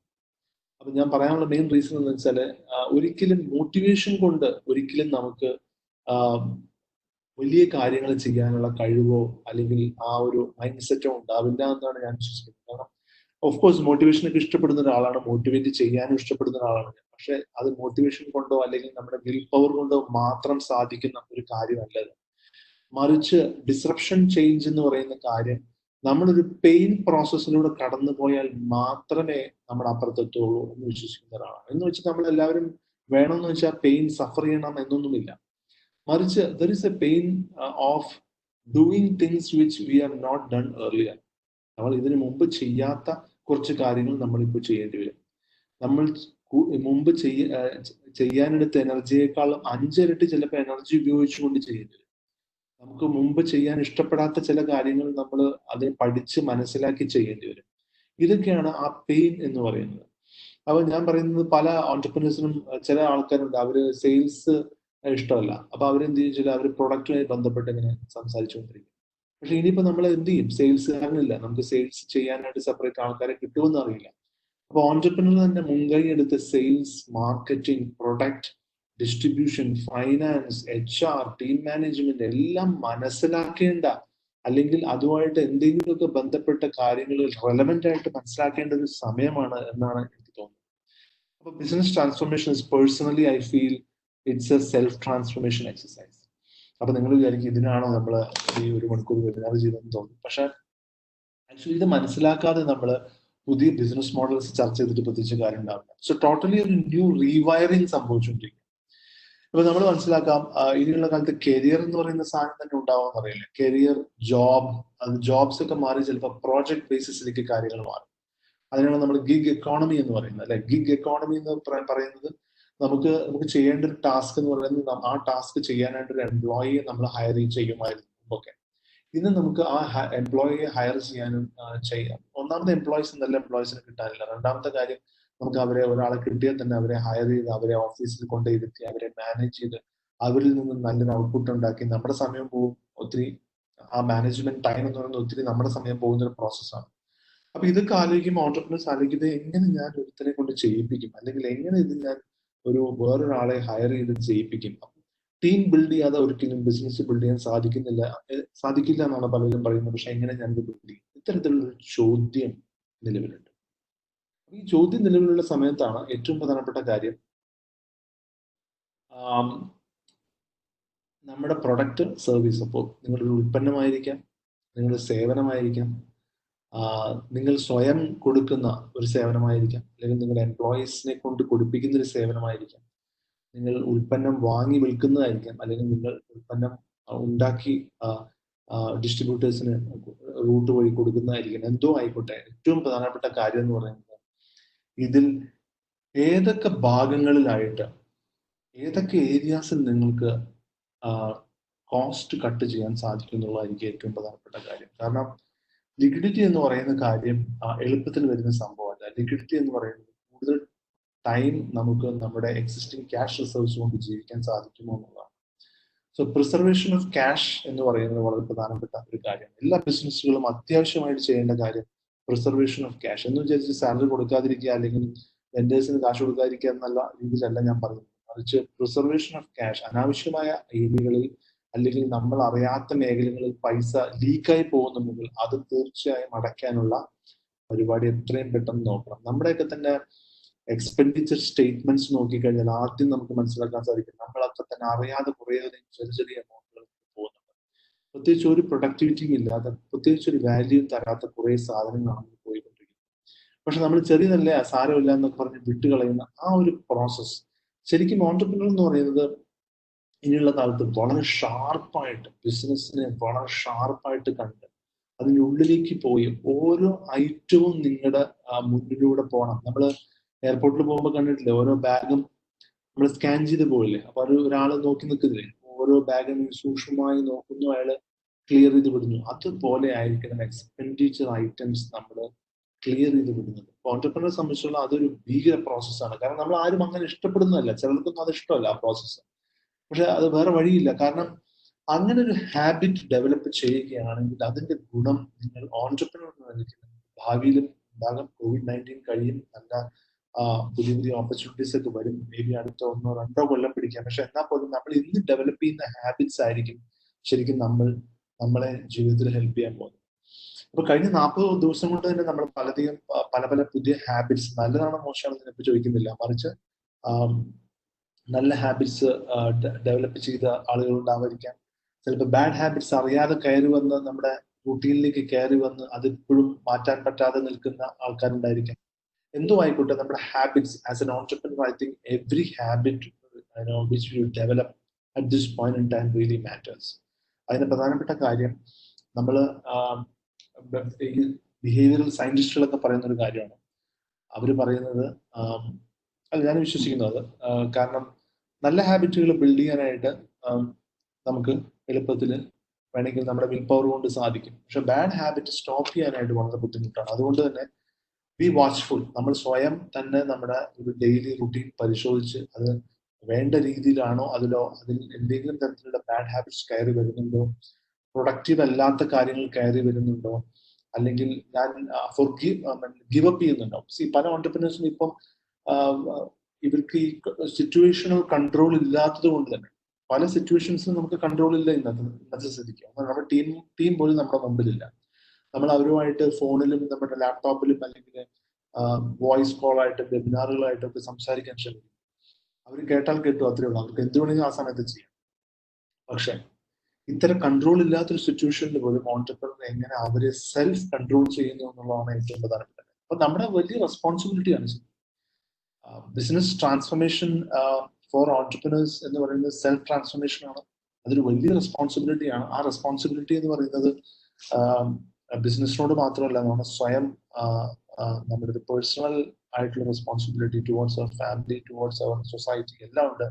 അതൊന്നും നമുക്ക് തള്ളിക്കളയാൻ സാധിക്കില്ല. ഈ ഒരു സിറ്റുവേഷനിൽ നമ്മളെല്ലാം അതിനെ പിടിച്ചു കയറ്റുക തന്നെ വേണമെന്നാണ് ഞാൻ വിശ്വസിക്കുന്നത്. അടുത്തതായിട്ടുള്ള കാര്യം എന്ന് പറയുന്നത്, എപ്പോഴും നമുക്ക് റവന്യൂ വിസിബിലിറ്റി എന്ന് പറയുന്ന ഒരു കാര്യം എല്ലാ ബിസിനസ്സിനും പ്രധാനപ്പെട്ടതാണ്. നമ്മളെപ്പോഴും അറിയാം, നമ്മളൊരു ഏതൊരു ഓൺട്രപ്രനോട് ചോദിച്ചു കഴിഞ്ഞാലും പറയാം എങ്ങനെയുണ്ട് ബിസിനസ്, എങ്ങനെയുണ്ട് ചോദിക്കും. പറയാൻ കുഴപ്പമില്ല, നമുക്ക് അടുത്ത 2-3 മാസത്തേക്ക് നല്ലൊരു ഒരു വിസിബിലിറ്റി ഉണ്ടെന്ന് പറയും. റവന്യൂ വിസിബിലിറ്റി എന്ന് പറയുന്നത് ശരിക്കും നമ്മളൊരു വണ്ടി ഓടിച്ച് പോകുമ്പോൾ, ഇരുട്ടത്ത് വണ്ടി ഓടിച്ച് പോകുമ്പോൾ നമ്മൾ ലൈറ്റ് ഇട്ടിരിക്കണം. ലൈറ്റ് ഇട്ടിരുമ്പോൾ 100 മീറ്റർ കാണാൻ പറ്റും അല്ലെ. അപ്പൊ ആ 100 മീറ്റർ കാണാനേ പറ്റൂ നമുക്ക്, അത് കൂടുതൽ കാണാൻ പറ്റില്ല. ഒരു ഫോഗ് വന്നാൽ നമുക്കൊരു 5 മീറ്റർ കാണാൻ പറ്റും. ഇന്ന് നമുക്ക് ഫോഗ് വന്നിരിക്കുകയാണ്. കോവിഡ് എന്ന് പറയുന്ന ഒരു വലിയ ഫോഗാണ്. നമ്മളത് അടുത്തത് എന്താണെന്ന് അറിയാത്ത രീതിയിലാണ് പോയിക്കൊണ്ടിരിക്കുന്നത്. ഓരോ സംസ്ഥാനങ്ങളും ഇന്ത്യയിൽ തന്നെ പല രീതിയിലാണ് കോവിഡിനെ ഫൈറ്റ് ചെയ്തുകൊണ്ടിരിക്കുന്നത്. കേരളത്തിലെ ജനങ്ങളുടെ ഒരു അവയർനെസ്സും ഗവൺമെന്റിന്റെ നല്ലൊരു വളരെ നല്ലൊരു ഇന്റർവെൻഷനും ഉള്ളത് കൊണ്ട് നമുക്കത് ഒരു അത്യാവശ്യം നല്ല രീതിയിൽ അതിനെ ഡീൽ ചെയ്യാൻ പറ്റി എന്ന് വിശ്വസിക്കുന്നു. അങ്ങനെ തന്നെ ആവട്ടെ. കാരണം ഇനിയും ഫൈറ്റ് കഴിഞ്ഞിട്ടില്ല. അതുപോലെ തന്നെ ഓൺട്രപ്രനർഷിപ്പ് എന്ന് പറയുന്നത് ഏറ്റവും അധികം ടെസ്റ്റഡ് ആവാൻ പോകുന്ന ഒരു കാലഘട്ടമാണെന്ന് ഞാൻ വിശ്വസിക്കുന്നു. പേഴ്സണലി എനിക്കും അത് വലിയൊരു ടെസ്റ്റ് തന്നെ ആയിരിക്കും. നമ്മളിത് എങ്ങനെ സർവൈവ് ചെയ്യും, എങ്ങനെ ഓവർകം ചെയ്യും. മോട്ടിവേഷൻ കൊണ്ടൊന്നും പ്രത്യേകിച്ച് കാര്യം ഉണ്ടാവുമെന്ന് തോന്നുന്നില്ല. മറിച്ച് ഇതിൽ ഏറ്റവും പ്രധാനപ്പെട്ട കാര്യം എന്ന് പറയുന്നത് നമ്മൾ സ്വയം ആ പെയിൻഫുൾ ആയിട്ടുള്ള പ്രോസസ്സിലേക്ക് കയറി ചെന്ന് നമ്മൾ എന്തെല്ലാം ചെയ്യാൻ ആഗ്രഹിക്കുന്നു, അല്ലെങ്കിൽ നമുക്ക് എന്തെല്ലാം വേണം എന്നുള്ളത് പ്രോസസ്സ് നമ്മൾ ഇതുവരെ ചെയ്യാത്ത കാര്യങ്ങളിലേക്ക് കടക്കുകയാണ്. അതിന് ഏറ്റവും പ്രധാനപ്പെട്ട ഒരു കാര്യം എന്ന് പറയുന്നത് we have to allocate more time to learn more things. പലതും മുമ്പ് നമുക്ക് ലക്ഷറി എന്ന് പറയുന്ന വേറൊരാൾ നമുക്ക് ചെയ്യാനുണ്ടായിരുന്നു, വേറെ ആൾ ചെയ്തു തരുമായിരുന്നു. പക്ഷെ ഇന്ന് നമുക്ക് ഒരു ഓൺടർപ്രണർ നിലയ്ക്ക് ഏറ്റവും പ്രധാനപ്പെട്ട കാര്യം we have to make our time to learn more stuff. അതുപോലെ തന്നെ കൂടുതൽ ബിസിനസ്സുമായി ബന്ധപ്പെട്ട അല്ലെങ്കിൽ ബിസിനസ്സിനെ പോസിറ്റീവായിട്ട് കാണാൻ ശ്രമിക്കുന്ന ആളുകളുമായിട്ട് നിങ്ങൾക്ക് കൂടുതൽ ഫ്രണ്ട്ഷിപ്പ് വേണം എന്ന് ഞാൻ വിശ്വസിക്കുന്നു. കാരണം ഇങ്ങനൊരു കാലഘട്ടം ഞാൻ തന്നെ ആക്ച്വലി ഏറ്റവും അധികം ബിസിനസ്സുകാരെയും എന്റെ ലെവലിലുള്ള ബിസിനസ്സുകാരെയൊക്കെ തന്നെ വിളിക്കാനുള്ള റീസൺ എന്ന് പറയുന്നത് അവരെല്ലാം തന്നെ ഇതിനെ പല രീതിയിൽ ചിന്തിച്ച് മനസ്സിലാക്കിയ ആൾക്കാരാണ്. അപ്പൊ അവരോട് സംസാരിക്കുമ്പോഴാണ് കൂടുതൽ ഉൾക്കാഴ്ചകൾ കിട്ടുന്നത്, ഇൻസൈറ്റ്സ് കിട്ടുന്നത്. അപ്പം I think we have to make more entrepreneur friends during this time. Talk to them often. കുറച്ചു നേരമാണെങ്കിലും കുഴപ്പമില്ല, ഒരു 5-10 മിനിറ്റ് ആണെങ്കിൽ തന്നെ നിങ്ങൾക്ക് വേണ്ട ഒരു ഊർജ്ജം അതിൽ നിന്ന് ലഭിക്കും. അതിൽ നിന്ന് തന്നെയാണ് ഐഡിയാസും കിട്ടുന്നത്. ഈയിടെ എൻ്റെ ഒരു നല്ലൊരു സുഹൃത്ത് എന്നെ വിളിക്കുകയുണ്ടായി. എന്നിട്ട് അദ്ദേഹം ഇങ്ങനെ വളരെ കുറച്ച് എൽഡർലി ആയിട്ടുള്ള സുഹൃത്താണ്. അദ്ദേഹം പറഞ്ഞു, എങ്ങനെയാണ് ഇനിയുള്ള കാലത്ത് പുതിയൊരു ബിസിനസ് മോഡൽ ക്രിയേറ്റ് ചെയ്യാൻ സാധിക്കാന്ന് പറഞ്ഞു. അപ്പൊ ഞാനിങ്ങനെ ചോദിച്ചു. അപ്പൊ ഞാൻ പറഞ്ഞു, ഞാനൊരു ഉത്തരം പറയാൻ എനിക്ക് താല്പര്യമില്ല, മറിച്ച് എനിക്ക് നിങ്ങളെ കേൾക്കാനാണ് താല്പര്യം. നിങ്ങൾ എന്താണ് വിശ്വസിക്കുന്നത്? അപ്പൊ ആളൊരു നല്ലൊരു മോഡൽ, ഒരു ബിസിനസ് മോഡൽ ഒരു പ്രസന്റേഷൻ ഉണ്ടാക്കി. കാരണം സമയമുണ്ട്, അപ്പൊ അതുകൊണ്ട് തന്നെ റിസർച്ച് ചെയ്യുന്നു, അതുപോലെ അതിനെപ്പറ്റി മനസ്സിലാക്കുന്നു, കൂടുതൽ സോഷ്യൽ മീഡിയയിൽ അതിനെപ്പറ്റി സംസാരിക്കുന്നു, അതിൽ നിന്ന് കിട്ടുന്ന റെസ്പോൺസുകൾ എടുത്ത് ഒരു എക്സ്പെരിമെന്റേറ്റീവ് മോഡിലേക്ക് അങ്ങ് എത്തിയിരിക്കുകയാണ്. അപ്പൊ ഇത്തരത്തിൽ നമ്മളൊരു discovery, every entrepreneur should be a discoverer, അല്ലെ? ഒരു ഡിസ്കവറിയാണ് നമ്മൾ നടത്തുന്നത്. ഒരു ചോദ്യം വന്നിട്ടുണ്ട്, Anas Anwar Babu. Post covid will the local markets make an increase in businesses compared to the pre-COVID time? Will online take the boom? Online business ആളുകൾ കംഫർട്ടബിൾ ആയി തുടങ്ങി എന്നുള്ളത് ഒപ്പം തന്നെ ലോക്കൽ മാർക്കറ്റ്സിന് കൂടുതൽ ഗുണം കിട്ടും. കാരണം എന്താണെന്ന് വെച്ചാൽ നമ്മൾ കേരളം എന്ന് പറയുന്നത് ഒരു ഇമ്മ്യൂണിറ്റി സ്റ്റേറ്റ് ആയി മാറിക്കൊണ്ടിരിക്കുകയാണ്. അതുകൊണ്ട് തന്നെ പുറമേ നിന്നുള്ള സാധനങ്ങൾ വരുത്താതെ എങ്ങനെ ലോക്കൽ പ്രൊഡ്യൂസറിനെ ഉപയോഗിക്കാം, അല്ലെങ്കിൽ ലോക്കലി അവൈലബിൾ ആയിട്ടുള്ള സാധനങ്ങൾ എങ്ങനെ കൊണ്ടുവരാം, പ്രൈമറിലി ഈ വൈറസ് ട്രാൻസ്ഫർ നടക്കാത്ത അല്ലെങ്കിൽ നടക്കാൻ സാധ്യതയില്ലാത്ത രീതിയിലേക്കാണ് അത് വരുന്നത്. അപ്പൊ ലോക്കലായിട്ടുള്ള ലോക്കലൈസേഷൻ, ഞാൻ ഇത് തുടങ്ങിയ തന്നെ 1 മാസം മുമ്പ് തന്നെ ഇതിനെപ്പറ്റി പറഞ്ഞിരുന്നു. ഗ്ലോബലൈസേഷനേക്കാൾ കൂടുതൽ ഇനി ലോക്കലൈസേഷൻ വരാനുള്ള ചാൻസുകൾ നമ്മൾ കാണുന്നുണ്ട്. അത് ഇപ്പോഴത്തെ ഒരു ഒബ്സർവേഷൻ മാത്രമാണ്. ഒരിക്കലും ഞാനിപ്പോ പറയുന്ന കാര്യങ്ങളൊന്നും ഒരു ഫോർകാസ്റ്റിംഗ് മോഡലിൽ ഞാൻ പറയാൻ ഉദ്ദേശിക്കുന്നില്ല, മറിച്ച് ഇത് പലരുമായി സംസാരിച്ച് സമ്പർക്കത്തിലൂടെ നടത്തിയ ഒരു ഐഡിയ ക്യൂറേഷനുമാണ്. ഒപ്പം തന്നെ എന്റെ ചില ഒബ്സർവേഷൻസും. അപ്പം അനസിന്റെ ചോദ്യത്തിന് ഞാൻ പറയുന്നു, 2 തരത്തിലാണ് കാണുന്നത്. ഒന്ന്, ഓരോ കൺസ്യൂമറും ഓൺലൈനുമായി ബന്ധപ്പെട്ട കാര്യങ്ങൾ ചെയ്യാനായിട്ടുള്ള കംഫർട്ട് ഓൾറെഡി ക്രിയേറ്റ് ചെയ്ത് കഴിഞ്ഞു. So there is always A comfort. ഒരു ബയർക്ക് വേണ്ടത് എന്താണ്? കംഫർട്ടാണ്, അല്ലെ? ഒരു സാധനം മേടിക്കുമ്പോൾ ഓക്കെ, ആമസോണിൽ പോയി മേടിക്കാം, ഫുഡ് ഓർഡർ ചെയ്യണമെങ്കിൽ സ്വിഗ്ഗിയിൽ മേടിക്കാം, ക്യാബ് ആണെങ്കിൽ ഓല, അല്ലെങ്കിൽ മൂവിക്കാണെങ്കിൽ നെറ്റ്ഫ്ലിക്സ്, അങ്ങനെ ഒരു കംഫർട്ട് ക്രിയേറ്റ് ചെയ്തിട്ടുണ്ട്. പക്ഷെ എല്ലാ പ്രൊഡക്ട്സും അതേപോലുള്ള കംഫർട്ട് ക്രിയേറ്റ് ചെയ്യാൻ സാധിക്കുകയാണെങ്കിൽ ഇപ്പൊ തന്നെ വളരെയധികം ലോക്കൽ ആയിട്ടുള്ള നെറ്റ്വർക്ക്സ് വളരെ ആക്റ്റീവാണ്. ഇപ്പൊ കൊച്ചിയിൽ തന്നെ, ഞാൻ താമസിക്കുന്ന കടവന്തരയാണ്, അപ്പൊ ഞാൻ താമസിക്കുന്ന സ്ഥലത്തിനടുത്ത് തന്നെ അവരൊരു പുതിയ നെറ്റ്വർക്ക് തുടങ്ങിയിട്ടുണ്ട്. ഈ നെറ്റ്വർക്ക് പ്രധാന ഉദ്ദേശം എന്ന് പറയുന്നത് മരുന്നുകൾ വാട്സപ്പ് ത്രൂ ഓർഡർ ചെയ്ത് കഴിഞ്ഞാൽ അടുത്ത് തന്നെ എത്തിക്കുക എന്നുള്ളതാണ്. അപ്പൊ ഇത്തരത്തില് നമ്മൾ കാണുന്ന വലിയ കമ്പനികൾ മാത്രമല്ല, ശരിക്കും ലോക്കൽ നെറ്റ്വർക്ക്സും ലോക്കൽ സർവീസസ് നെറ്റ്വർക്കും വളരെയധികം മാറി വരും. ഏതാണ്ട് 2-3 ലക്ഷം NRIs ആണ് കേരളത്തിലേക്ക് വരാൻ പോകുന്നത്. അതിനകത്ത് ഏതാണ്ട് കുറെ പേർക്കൊക്കെ ജോലി നഷ്ടപ്പെട്ടിട്ടാണ് വരുന്നത്. അവർ പക്ഷെ മിക്കവാറും എല്ലാവരും സ്കിൽഡ് പ്രൊഫഷണൽസ് ആയിരിക്കും, പല രീതിയിലുള്ള കാറ്റഗറി സ്കിൽഡ് പ്രൊഫഷണൽസ് ആയിരിക്കും. അപ്പൊ അവർക്കൊക്കെ തന്നെ റീഹാബിലിറ്റേറ്റിംഗ് ആയിട്ടുള്ള പല ഓപ്പർച്യൂണിറ്റീസ്, പുതിയ അവസരങ്ങൾ ഉണ്ടാക്കുക എന്നുള്ളതും ശരിക്കും പറഞ്ഞ നല്ല കാര്യമാണ്. അതൊക്കെ എക്കോണമിയെ ഹെൽപ്പ് ചെയ്യുന്ന കാര്യങ്ങളാണ്. കാരണം അവരുടെ സേവനങ്ങൾ നമുക്ക് ഉപയോഗിക്കാൻ സാധിക്കും. ഇപ്പം നമ്മൾ പറയുന്ന അന്യ സംസ്ഥാനത്ത് നിന്ന് വരുന്ന അവരൊക്കെ തന്നെ അവരുടെ സ്കിൽസ് അവൈലബിലിറ്റി ഇവിടെ കുറഞ്ഞു വരികയാണ്. കാരണം അവർക്ക് തിരിച്ചു പോകണം. അപ്പൊ അവർക്ക് അതിൽ നിന്ന് വ്യത്യസ്തമായിട്ട് നമുക്ക് ഇവിടെ വേറെ ചില സ്കിൽഡ് ആയിട്ടുള്ള ആൾക്കാർ വരുന്നു. ഇതെല്ലാം ഗുണം ചെയ്യുന്നതെന്ന് ഞാൻ മനസ്സിലാക്കി. Pravina Verghese, will the current labor laws be relevant on the post-COVID era? അപ്പം ലേബർ ലോ ബന്ധപ്പെട്ട് എനിക്ക് അറിവ് കുറവാണ്. പക്ഷെ ഒരു കാര്യം എന്തായാലും ഞാൻ പറയാം. പല സർവീസ് രംഗത്താണെങ്കിലും മാനേജ്മെന്റ് രംഗത്തും അതുപോലെ IT രംഗത്തൊക്കെ തന്നെ ഒത്തിരിയധികം ആളുകൾക്ക് ജോലി നഷ്ടപ്പെടുന്നതായിട്ട് നമ്മൾ കാണുന്നുണ്ട്. ഈ സമയത്തൊന്നും നമുക്ക് പോയിട്ട് ഒരു ലേബർ ലോ ലെവൽ കോൺഫ്ലിക്റ്റോ അല്ലെങ്കിൽ ഒരു ലിറ്റിഗേഷനോ ഉള്ള സാധ്യതകൾ കുറഞ്ഞു വരും. കാരണം ഗവൺമെന്റുകൾക്കും കോടതികൾക്കും ഒക്കെ അറിയാവുന്ന ഒരു കാര്യമാണ് COVID-19 എന്ന് പറയുന്നത് നമ്മൾ മുമ്പ് കാണുന്ന ഒരു സാധാരണ സിറ്റുവേഷൻ അല്ല, ഒരു അസാധാരണമായ ഒരു സമയമാണ്. അതുകൊണ്ട് തന്നെ നമുക്ക് ഒരിക്കലും ഒരു നോർമൽ ടൈമിൽ നമ്മൾ ആക്ട് ചെയ്യുന്ന പോലെ നമുക്ക് ആക്ട് ചെയ്യാൻ സാധിക്കില്ല. പലരും പറയുന്നുണ്ട് അവർക്ക് ജോലി നഷ്ടപ്പെടുന്നു COVID-19 കാരണമാണെന്ന് പോലും പറഞ്ഞിട്ടാണ് കമ്പനികൾ അവരെ പറഞ്ഞയക്കുന്നത്. പക്ഷെ അങ്ങനെ ചെയ്യുന്നത് തെറ്റാണ്, കമ്പനികൾ ചെയ്യുന്നത് തെറ്റാണ്. അപ്പോൾ വ്യക്തമായ റീസൺസ് കൊടുക്കുക എന്നുള്ളത് ഇമ്പോർട്ടൻ്റ് ആണ്. അവരുടെ പെർഫോമൻസുമായിട്ട് ബന്ധപ്പെട്ടതാണെങ്കിൽ കുഴപ്പമില്ല. പക്ഷെ ഒരു ഗ്ലോബൽ റീസൺ ഒരിക്കലും കൊടുക്കാൻ ഗവൺമെന്റുകൾ എന്തായാലും അതിന് ഓക്കെ പറയില്ല എന്ന് എനിക്ക് ഉറപ്പുണ്ട്. കാരണം ഗവൺമെന്റുകൾക്ക് എംപ്ലോയ്മെന്റ് നിലനിർത്തണമെന്നാണ് ആഗ്രഹം. പക്ഷെ ഇതിനകത്ത് വേറൊരു പ്രശ്നം, സംരംഭകർക്ക് പൈസ ഉണ്ടെങ്കിൽ മാത്രമേ എംപ്ലോയീസിനെ നിലനിർത്താൻ സാധിക്കുള്ളൂ. സംരംഭകർക്ക് പൈസ വേണം, അല്ലെങ്കിൽ അവരുടെ ബിസിനസ്സിന് വർക്കിംഗ് ക്യാപിറ്റൽ വേണമെന്നുണ്ടെങ്കിൽ കോൺസ്റ്റന്റ് ആയിട്ടുള്ള ഇൻകം ഫ്ലോ വരണം. ഈ ഇൻകം ഫ്ലോ വരണമെന്നുണ്ടെങ്കിൽ ബിസിനസ്സുകൾ എല്ലാം കണക്റ്റഡ് ആണ്, അല്ലെ? ബിസിനസ്, എല്ലാ ബിസിനസ്സുകളും പല പല എക്കോണമിയുമായിട്ട് കണക്റ്റഡ് ആണ്. അതുകൊണ്ട് തന്നെ ആ ഫ്ലോ നിന്ന് കഴിഞ്ഞാൽ പെട്ടെന്ന് അതിന്റെ ഇഫക്റ്റ് ആദ്യമായിട്ട് വരുന്നത് അവിടുത്തെ എംപ്ലോയീസിന് തന്നെയാണ്. അല്ലെങ്കിൽ അത് ചിലപ്പോൾ പല സമയത്തും മാസീവ് ലേ ഓഫ് അല്ലെങ്കിൽ കമ്പനി തന്നെ അടച്ചുപൂട്ടി പോകേണ്ട ഒരു കാലഘട്ടത്തിലേക്കാണ് പല സർവീസസ് മേഖലകളെ, IT സർവീസസ് ആണെങ്കിലും മാനേജ്മെന്റ് രംഗത്തൊക്കെ സംഭവിച്ചുകൊണ്ടിരിക്കുന്നത്. അടുത്ത ചോദ്യത്തിലെടുക്കാം. Suresh, which sectors do you expect boom in the current scenario? ഞാൻ മനസ്സിലാക്കുന്നത്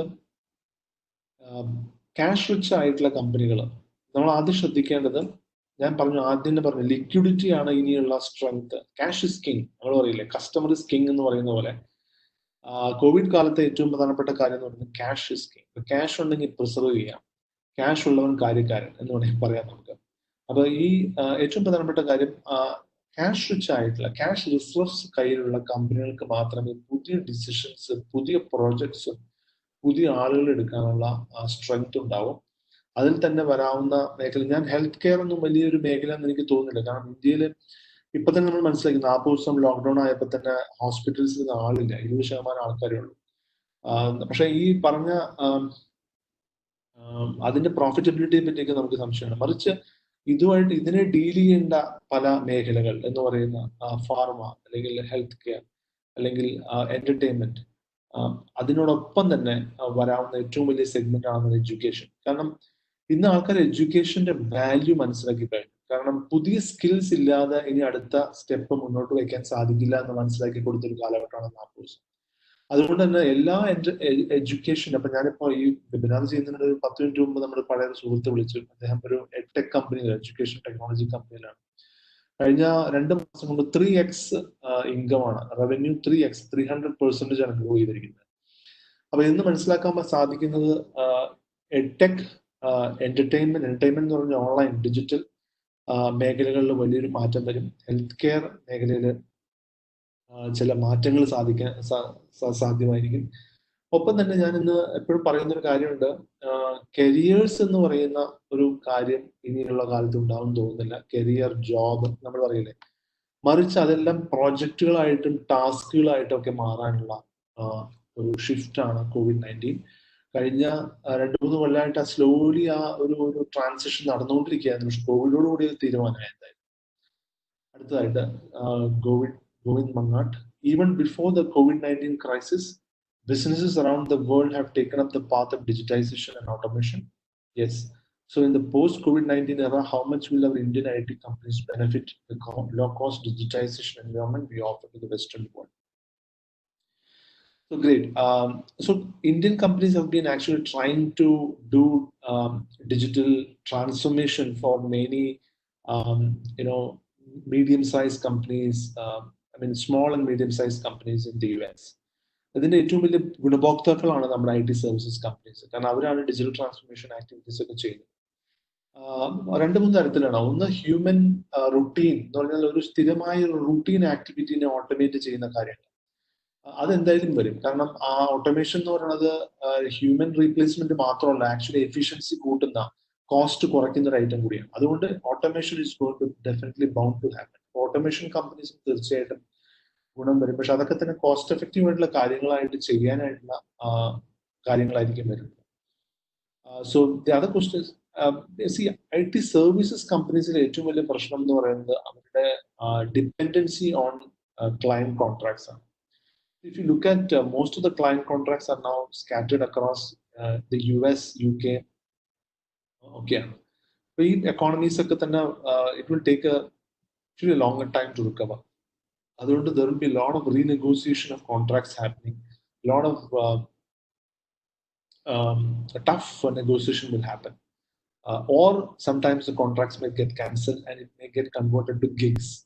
So I'm talking about gigs in the next 10 minutes. Gigs will be the future of any kind of work. അപ്പോൾ gig എന്ന് പറയുന്നത് നമ്മൾ പറയുന്ന പോലെ ഒരു ആക്ടിവിറ്റി ചെയ്തു അതിന്റെ പൈസ മേടിച്ചു എന്ന രീതിയിലല്ല. അപ്പൊ മറിച്ച് നിങ്ങൾക്കൊരു ആക്ടിവിറ്റി ചെയ്യണമെന്നുണ്ടെങ്കിൽ ആ ആക്ടിവിറ്റി ചെയ്യാനായിട്ട് സൂപ്പർ സ്പെഷ്യലൈസ്ഡ് ആയിട്ടുള്ള ആൾക്കാർ അവൈലബിൾ ആണ്. അത് നമ്മുടെ ചുറ്റുമുള്ള ആൾക്കാരല്ല അവര്, അല്ലെങ്കിൽ നമ്മുടെ ഓഫീസിൽ വരുന്നവരല്ല അവര്. ചിലപ്പോൾ നമ്മുടെ നാട്ടുകാരെ ആവണമെന്നില്ല, മറിച്ച് they are spread across the world and we can actually access them through various gig platforms. അപ്പം ഓൺടർപ്രനേഴ്സിന് തീർച്ചയായിട്ടും ഇത്തരത്തിലുള്ള ഗിഗ് പ്ലാറ്റ്ഫോംസ് യൂട്ടിലൈസ് ചെയ്യാൻ സാധിക്കണം. അതിൽ ഒരെണ്ണമാണ് ഫൈവർ എന്ന് പറയുന്നത്. ചിലപ്പോൾ നിങ്ങളൊക്കെ യൂസ് ചെയ്യുന്ന ആപ്പ് ആയിരിക്കും, അല്ലെങ്കിൽ പ്ലാറ്റ്ഫോം ആയിരിക്കും ഫൈവർ. FIVER. ഫൈവർ എന്ന് പറയുന്ന ഈ പ്ലാറ്റ്ഫോം ശരിക്കും കഴിഞ്ഞ 2-3 കൊല്ലമായിട്ട് ഞങ്ങളുടെ കമ്പനി വളരെ എഫക്റ്റീവായിട്ട് യൂസ് ചെയ്യുന്ന ഒരു പ്ലാറ്റ്ഫോമാണ്. പല സ്കിൽസും നമുക്ക് ഇവിടെ കിട്ടാനില്ല, അല്ലെങ്കിൽ കിട്ടാനുണ്ടെങ്കിൽ തന്നെ ഭയങ്കര കോസ്റ്റ്ലി ആയിരിക്കും, അല്ലെങ്കിൽ നമുക്ക് വേണ്ട രീതിയിലുള്ള ഒരു അപ്രോച്ച് ആയിരിക്കില്ല അത് ചെയ്തു തരുന്ന ആളുടെ. അതുകൊണ്ടൊക്കെ തന്നെ നമ്മൾ ഫൈവർ വലിയ രീതിയിൽ യൂസ് ചെയ്യുന്നു. സോ ഗിഗ് എക്കോണമി എന്ന് പറയുന്നത് ഫൈവർ പോലുള്ള എത്രയോ നല്ല നല്ല പ്ലാറ്റ്ഫോംസ് അവൈലബിൾ ആണ്. ഓൺടർപ്രനേഴ്സ് ഷുഡ് ആക്ച്വലി എക്സ്പ്ലോർ എങ്ങനെ അവരുടെ കോസ്റ്റ് കുറയ്ക്കാം, at the same time high quality work ചെയ്യിപ്പിക്കാം എന്നുള്ളത്. So gig economy will be there. അതുകൊണ്ടാണ് ഞാൻ പറയുന്നത് ഏറ്റവും അധികം റീസ്കില്ലിംഗ് ആവശ്യമായിട്ടുള്ള സമയമാണ്. നിങ്ങൾക്ക് ഓരോരുത്തരുടെ കയ്യിൽ ഒരു ഗിഗ് വേണം പൈസ ഉണ്ടാക്കാൻ. നിങ്ങളുടെ ഒരു ഇൻകം അല്ലെ, ഒരു മാസം നമുക്ക് അറിയാമല്ലോ നമുക്ക് എത്ര പൈസ വേണം അത്യാവശ്യം സാമാന്യമായിട്ട് ജീവിക്കാനായിട്ട്. ആ പൈസ നമുക്ക് ശരിക്കും ഉണ്ടാക്കാനായിട്ടുള്ള ഗിഗ്സ് നമ്മൾ റെഡിയാക്കി വെച്ചേ പറ്റൂ. അത് freelancers, independent professionals, even micro ഓൺടർപ്രനേഴ്സിനും അത് ബാധകമായിരിക്കും. കാരണം മൈക്രോ ഓൺടർപ്രനർ എന്ന് പറയുന്നത് 10-ൽ താഴെയുള്ള എംപ്ലോയീസിന് മാനേജ് ചെയ്യുന്ന ഒരാളെയാണ് നമ്മൾ മൈക്രോ ഓൺടർപ്രനർ ടെക്നിക്കലി വിളിക്കുന്നത്. അവരെ സംബന്ധിച്ചിടത്തോളം ഇത് വളരെ പ്രധാനപ്പെട്ട കാര്യമായിരിക്കും. കാരണം ഇത് ഉപയോഗിക്കാതെ നമുക്ക് മുന്നോട്ട് പോകാൻ പറ്റില്ല. Next question, Shantanu, you set our gig economy in terms of career. So which fields and skills we should focus personally to be adopted? ഒന്ന്, ഈ ഒരു കാലഘട്ടത്തിൽ എല്ലാ ഓർഗനൈസേഷൻസും ഹെവിലി ട്രൈ ചെയ്യാൻ പോകുന്ന ഒറ്റ ഏരിയ സെയിൽസ് ആയിരിക്കും. അവരുടെ കമ്പനിയുടെ പ്രൊഡക്റ്റ് സെല് ചെയ്യാൻ വേണ്ടിയിട്ട് യൂഷ്വൽ മെത്തേഡ്സ് ഒന്നും വർക്ക് ചെയ്യാത്ത ഒരു സമയമായിരിക്കും ഇത്. കാരണം നോർമൽ ഡിമാൻഡ് കുറയും. ഇപ്പൊ ഡിമാൻഡ് കുറയുന്ന സമയത്ത് സാധാരണ സെയിൽസ് എന്ന് പറയുന്നത് ഡിമാൻഡ് ഡ്രിവൺ ആണ്, ശരിക്കും പുഷ് ഡ്രിവൺ അല്ല. അപ്പൊ ഇപ്പൊ ഇനി എന്ത് സംഭവിക്കുന്നു വെച്ചാൽ കഴിഞ്ഞ കുറെ കാലങ്ങളായിട്ട് നമ്മൾ സാധനം ഉണ്ടാക്കുന്നു, എങ്ങനെയെങ്കിലൊക്കെ ഡിമാൻഡ് വരും. അത് സെയിൽസിന് വേണ്ടി പുഷ് ഇല്ലെങ്കിൽ പോലും കുറേയൊക്കെ നമുക്ക് സാധിക്കുമായിരുന്നു ടാർഗറ്റ് ഫുൾഫിൽ ചെയ്യാനായിട്ട്. പക്ഷെ ഇന്ന് സംഭവിക്കുന്നത് ഡിമാൻഡ് എന്ന് പറയുന്നത് പുഷ് ചെയ്താൽ മാത്രം നടക്കുന്ന രീതിയിലേക്ക് വന്നു കഴിഞ്ഞു. So sales is going to be big thing. How will sales happen? Sales can happen only if there is good marketing. Marketing എങ്ങനെ സംഭവിക്കും? മാർക്കറ്റിംഗ് സംഭവിക്കണമെങ്കിൽ അതിനനുസരിച്ചുള്ള ഇൻഫർമേഷൻ ഷെയറിംഗ് വേണം, അല്ലെ? നമ്മുടെ പ്രൊഡക്റ്റിനെ പറ്റിയിട്ട് ഇൻഫർമേഷൻ പല പല ചാനൽസിലൂടെ കൂടുതൽ ആൾക്കാരിലേക്ക് എത്തി അത് വളരെ അട്രാക്റ്റീവായിട്ട് ബാക്കിയുള്ള പ്രൊഡക്റ്റിൽ നിന്ന് ഡിസ്റ്റിങ്റ്റീവ് ആയിട്ട് നമുക്ക് അവരെ ലീഡായിട്ട് ജനറേറ്റ് ചെയ്യാൻ പറ്റുന്ന ഒരു പ്രോസസ്സിനാണ് നമ്മൾ മാർക്കറ്റിംഗ് എന്ന് പറയുന്നത്. ഇതൊക്കെ നടത്താനായിട്ട് sales, marketing, digital marketing, content, video, ഇത്തരത്തിലുള്ള ഒരു സെയിൽസിനെ ഹെൽപ്പ് ചെയ്യുന്ന ഒരു വലിയൊരു സർവീസസ് ഏരിയ തന്നെയുണ്ട്. ആ ഏരിയ ശരിക്കും വലിയ മാറ്റങ്ങൾ വരും. വീഡിയോസ് ഉണ്ടാക്കുന്ന ആൾക്കാർക്ക്, ലേണിംഗ് വീഡിയോസ് ഉണ്ടാക്കുന്ന ആൾക്കാർക്ക്, ഒപ്പം തന്നെ ലീഡ് ജനറേഷന് നല്ലൊരു ഡിമാൻഡ് ഉണ്ടായിരിക്കും. ഡിജിറ്റൽ മാർക്കറ്റിംഗ് ശരിക്കും പറഞ്ഞാൽ ഇനി ഫുള്ളി ടേക്ക് ഓവർ ചെയ്യുന്ന രീതിയിലാണ് കാണുന്നത്. മറിച്ച് നമ്മൾ ഇപ്പം നിങ്ങൾ മനോരമയും എല്ലാ പത്രങ്ങളും കാണുന്നതല്ല, ആ പത്രങ്ങളൊക്കെ മെലിഞ്ഞ് ചെറുതായി കഴിഞ്ഞു. അല്ലെങ്കിൽ നമ്മൾ ടി വിയിൽ ഇപ്പൊ പരസ്യങ്ങളൊന്നും കാണാനില്ല. അപ്പൊ ഇത്തരത്തിൽ എന്തുകൊണ്ടാണെന്ന് വെച്ചാൽ ഈ പൈസയൊക്കെ അവര് റീഅലോക്കേറ്റ് ചെയ്യും. ഇപ്പൊ മാർക്കറ്റിംഗിൽ ഏറ്റവും വലിയ അലോക്കേഷൻ നടന്നുകൊണ്ടിരുന്നത് ടി വിയിലും അതുപോലെ ന്യൂസ് പേപ്പേഴ്സിലൊക്കെ തന്നെയാണ്, അല്ലെങ്കിൽ ഹോർഡിങ്സിലൊക്കെ തന്നെയാണ്. ഇതെല്ലാം എക്സ്പെൻസീവ് ആയിട്ടുള്ള മെത്തേഡ്സ് ആണ്. ഇതെല്ലാം തന്നെ സ്ലോലി ഇനി ഡിജിറ്റലിലേക്ക് വരും. അപ്പം നിങ്ങൾ കാണുന്നുണ്ട് വലിയ വലിയ എന്റർപ്രൈസസ് ഒക്കെ തന്നെ വളരെയധികം ഡിജിറ്റലിലാണ് പുഷ് ചെയ്യുന്നത്. ഇപ്പൊ digital content production, digital strategy, digital marketing, digital content distribution, ഇത്തരത്തില് ഉള്ള കാര്യങ്ങളൊക്കെ തന്നെ പെട്ടെന്ന് ഗ്രോ ചെയ്യാവുന്ന ഏരിയ. അടുത്തതായിട്ട് Anas, in education sector we should be expecting a boom in skilling sector for reskilling and upskilling to make them cope up with the future. Absolutely, I agree with you, Anas. No doubt about it. No doubt about it. Reason is, if you look at any recent revenues of these companies, education tech companies, or webinar video conferencing companies, ഇതിന്റെയൊക്കെ ഒരു basic study നടത്തിയാൽ തന്നെ അറിയാൻ പറ്റും. People are moving completely online.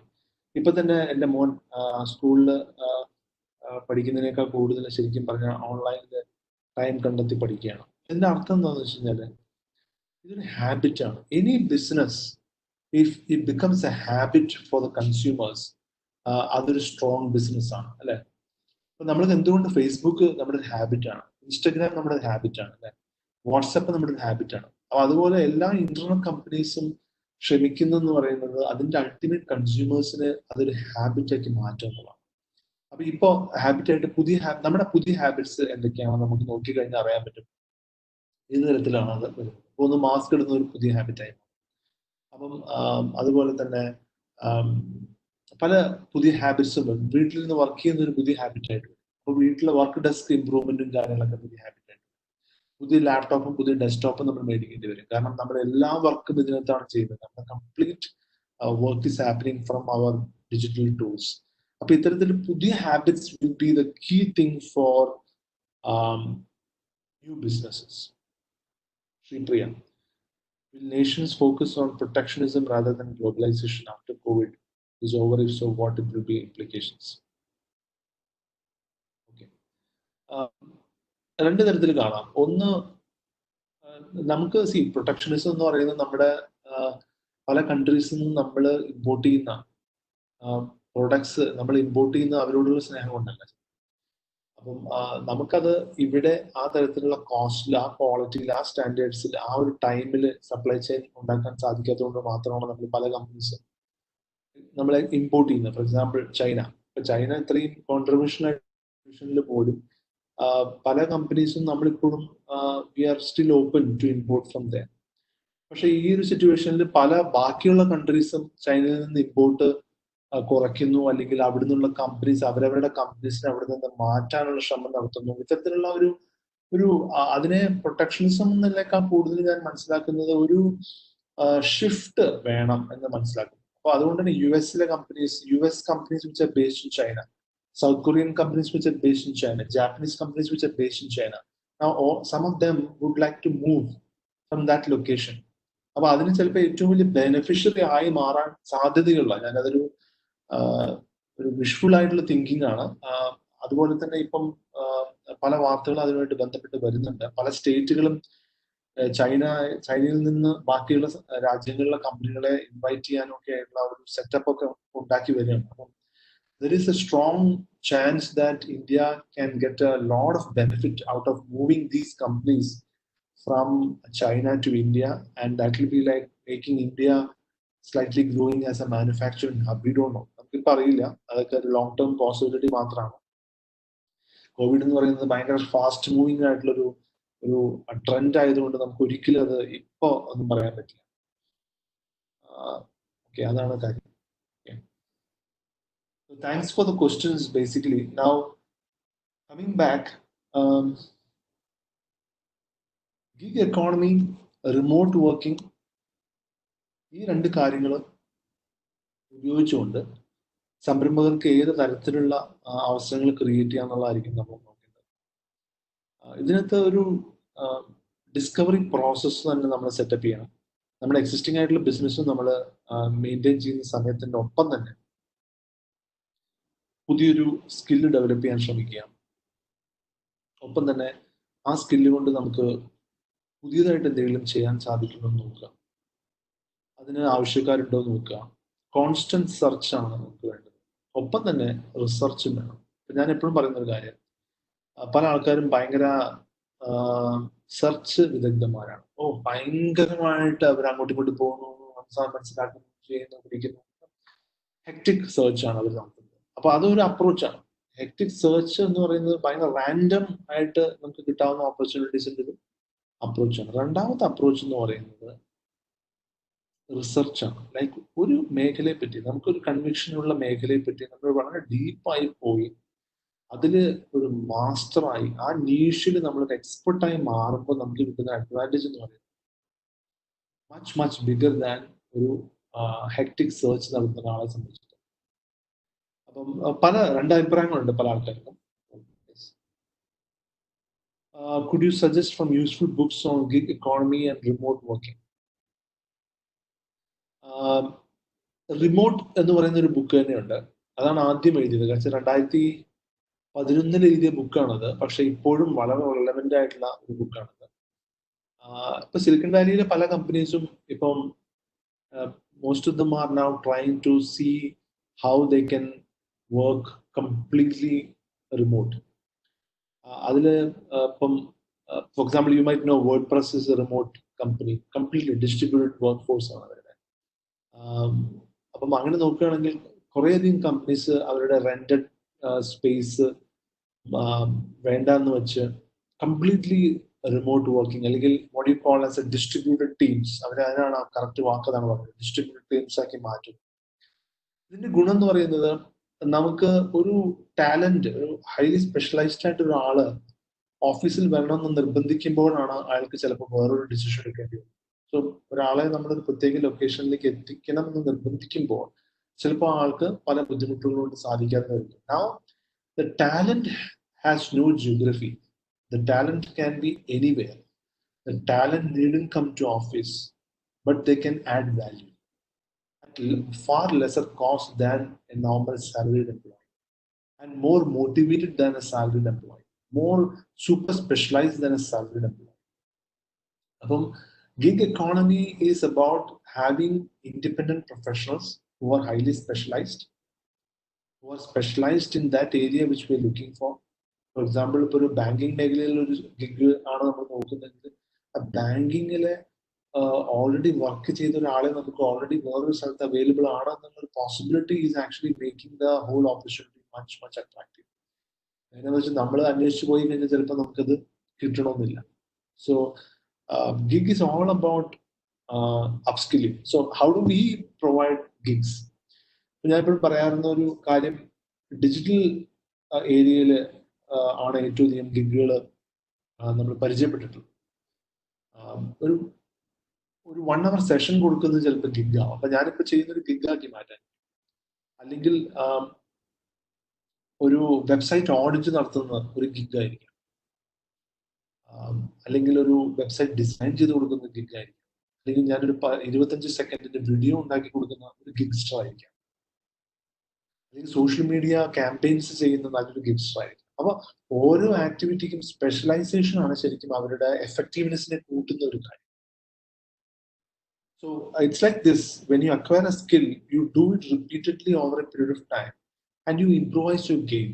And when you improvise your game, you learn from every activity you should do. So by the time you do the 100th activity, you're super specialized in it. എന്ന് മാത്രമല്ല, നിങ്ങൾക്ക് അതിൽ എടുക്കുന്ന time വളരെ കുറവായിരിക്കും, നിങ്ങളുടെ അതിൽ cost കുറവായിരിക്കും. That way you are adding a lot of value to the end client.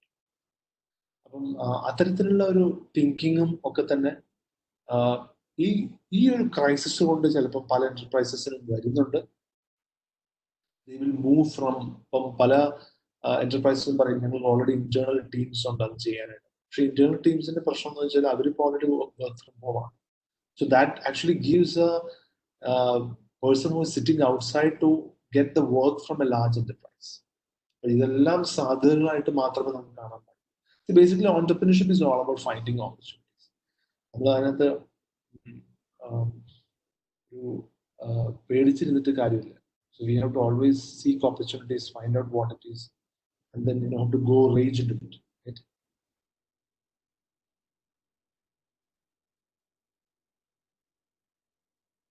രണ്ട് കാര്യങ്ങൾ കൂടി ഒന്ന് ഞാൻ പറയാൻ ഉദ്ദേശിക്കുന്നത്, ഇനിയുള്ള കാലത്ത് എന്ന് പറയുന്നത് every entrepreneur should actually learn to right.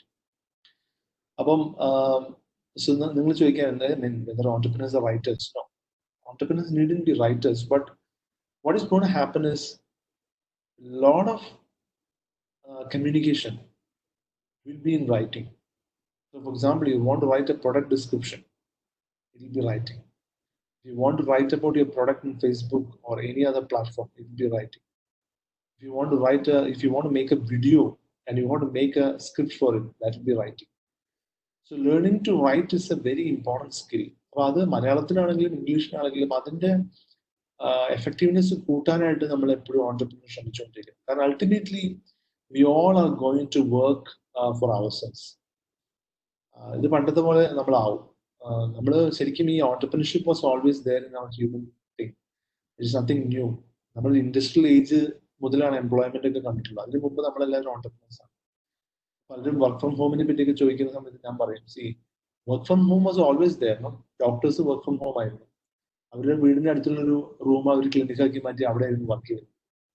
Chartered accountants അങ്ങനെ ചെയ്തോണ്ടിരുന്നത്, ലോയേഴ്സ് അങ്ങനെ ചെയ്തോണ്ടിരുന്നത്, ആർക്കിടെക്ട്സ് അങ്ങനെ ചെയ്തോണ്ടിരുന്നത്.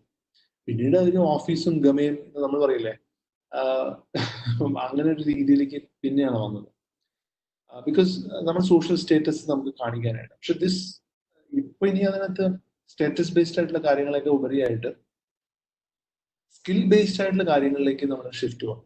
Social status is like too much luxury. അതിന്റെ ആവശ്യമില്ല. നമുക്ക് we can focus on skills based and convert whatever we are good at into gigs and then offer to lot many people, right, and then get the response and work for them. ആ ഒരു മോഡലിലേക്ക് career to job to projects to tasks and gigs എന്ന രീതിയിലേക്ക് മാറുമെന്നുള്ളതാണ് ഇനിയുള്ളൊരു കാര്യം. അതിന്റെ ഗുണഭോക്താക്കളാണ് ശരിക്കും ഓണ്ടർപ്രനേഴ്സ് എന്ന് പറയുന്നത്. അതിന്റെ ഗുണഭോക്താക്കളാണ് രണ്ട് തരത്തിലും. ഒന്ന് ഗിഗ് ഓണ്ടർപ്രനേഴ്സ് ഉണ്ട്, രണ്ടാമത് entrepreneurs who are benefiting out of the gig people, right. Because cost കുറയുമ്പോൾ ഈ ആക്ടിവിറ്റി ചെയ്യുന്നതിന്റെ കോസ്റ്റ് കുറയുമല്ലോ. അപ്പൊ അതിന്റെ ബെനിഫിറ്റ് കിട്ടുന്ന ഓണ്ടർപ്രനേഴ്സിനാണ്. അതാണ് ഞാൻ പറഞ്ഞത്. ഇങ്ങനത്തെ പ്ലാറ്റ്ഫോംസ് ഇപ്പം ക്യാൻവ പോലെയുള്ള ഡിസൈൻ മൊബൈൽ ആപ്പ് യൂസ് ചെയ്തുകൊണ്ടാണ് ഓണ്ടർപ്രനേഴ്സ് അവരവരുടെ തന്നെ സോഷ്യൽ മീഡിയ പോസ്റ്റേഴ്സ് എടുക്കും. അല്ലാതെ നമുക്ക് സോഷ്യൽ മീഡിയ ഗ്രാഫിക് ഡിസൈനർ വെക്കണമെങ്കിൽ ഓരോ പോസ്റ്ററിനും ചിലപ്പോൾ അത്രയും കാശ് കൊടുക്കേണ്ടി വരും. അല്ലെങ്കിൽ we have to spend a lot of money for that. Annual അല്ലെങ്കിൽ monthly payment have to be paid. Instead, if you know a little bit about, you have pre-designed templates, you can take that and you can use it and do it. Zakaria. Entrepreneurs are directed to pay employees even there is no cash flow. Is it possible for micro entrepreneurs to run business without proper cash flow, salary, rent, down payment? How entrepreneurs can manage the situation? Yes, two ways of looking at this. If you look at two things in this, we can work without an office, we can work without a team, but we have a team who are not working from our office, nor we are paying their salary. It's a very, very interesting scenario which we have. കഴിഞ്ഞ കൊല്ലം ശരിക്കും പറഞ്ഞാൽ ഞാനൊരു 4-5 remote professionals ആയിട്ട് work ചെയ്തു. They were sitting at their own places. They were sitting in cafes and various places, co-working spaces, and they were like, some of them were sitting at home, highly specialized people. If I have to bring them to my office and make them work, I mean, it would cost me a lot of money. I mean, at least to do a lakh of rupees per month. But when it comes to working them as an independent gig, they are more responsible, they are more accountable, they are more skilled than anybody whom I can get for that kind of a money. And then still they are not sitting at my place, so that they are not consuming my rental space, or I'm not spending for that. അപ്പൊ ഇത്തരത്തിലുള്ളൊരു possibility തന്നെ ഉണ്ടായിരുന്നു. പക്ഷെ ഇപ്പോഴാണ് ആൾക്കാർക്ക് അത് എല്ലാ കാര്യങ്ങളും വരുന്നത്. നമ്മൾ പറയില്ലേ, നെസസിറ്റി എന്ന് പറയും. ഇതെല്ലാം ഇറ്റ് വാസ് ഓൾറെഡി ദെയർ. അപ്പൊ എന്നെ സംബന്ധിച്ചിട്ട് എനിക്ക് നെസസിറ്റി 1.5 കൊല്ലം 2 കൊല്ലം മുമ്പ് ഉണ്ടായതുകൊണ്ട് മാത്രമാണ് ഞാൻ അങ്ങനെ ഒരു മോഡലിലേക്ക് ഷിഫ്റ്റ് ചെയ്തത്.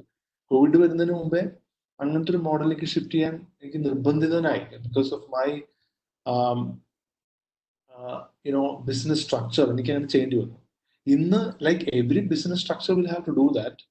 At least 80% of them will have to do that. Rest of 20% with money can actually experiment with more stuff. പക്ഷെ അതും വേണമെന്നില്ല എന്നാണ് എൻ്റെ അഭിപ്രായം.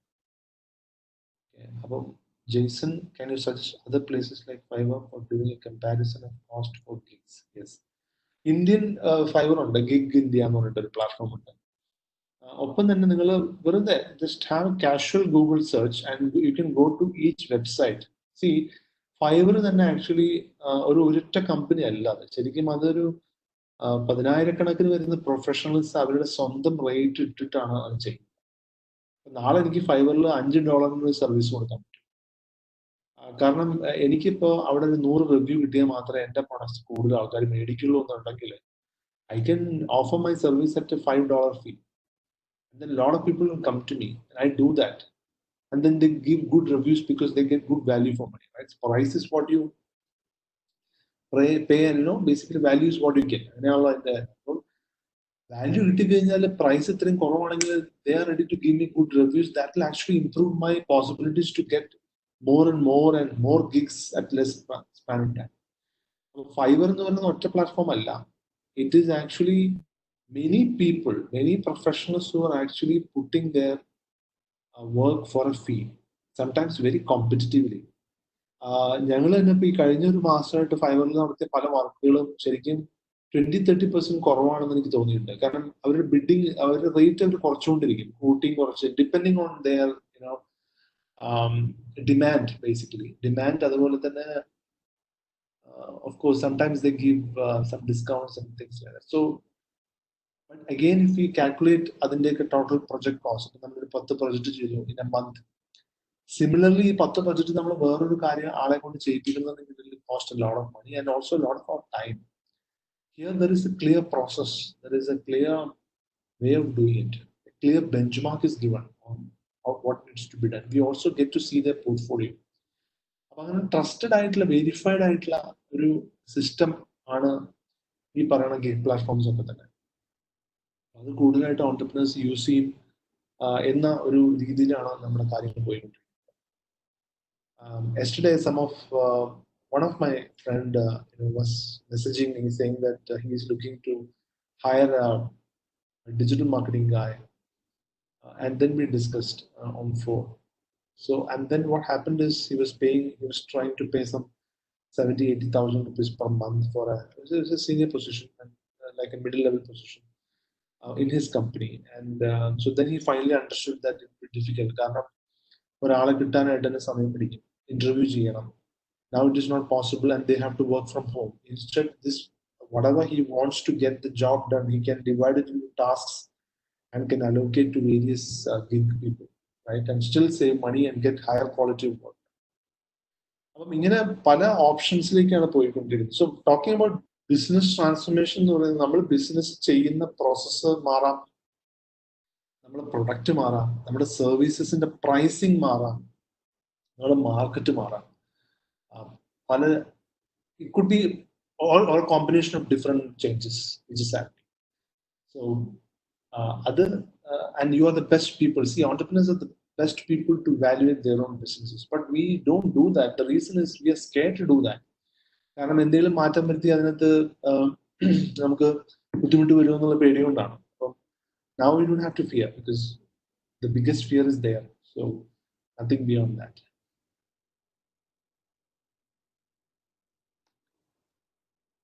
Thank you for the questions. Actually, I mean, each of the questions very, very relevant, and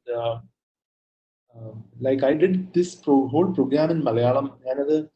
I was expecting more, people to join, because ASAP Kerala എന്ന് പറയുമ്പോൾ കൂടുതൽ മലയാളി സംരംഭകരാണ് തീർച്ചയായിട്ടും. So I could have done this program in both English and Malayalam. Because seeing the questions, I feel most of you are like entrepreneurs who are like doing serious things. Yeah.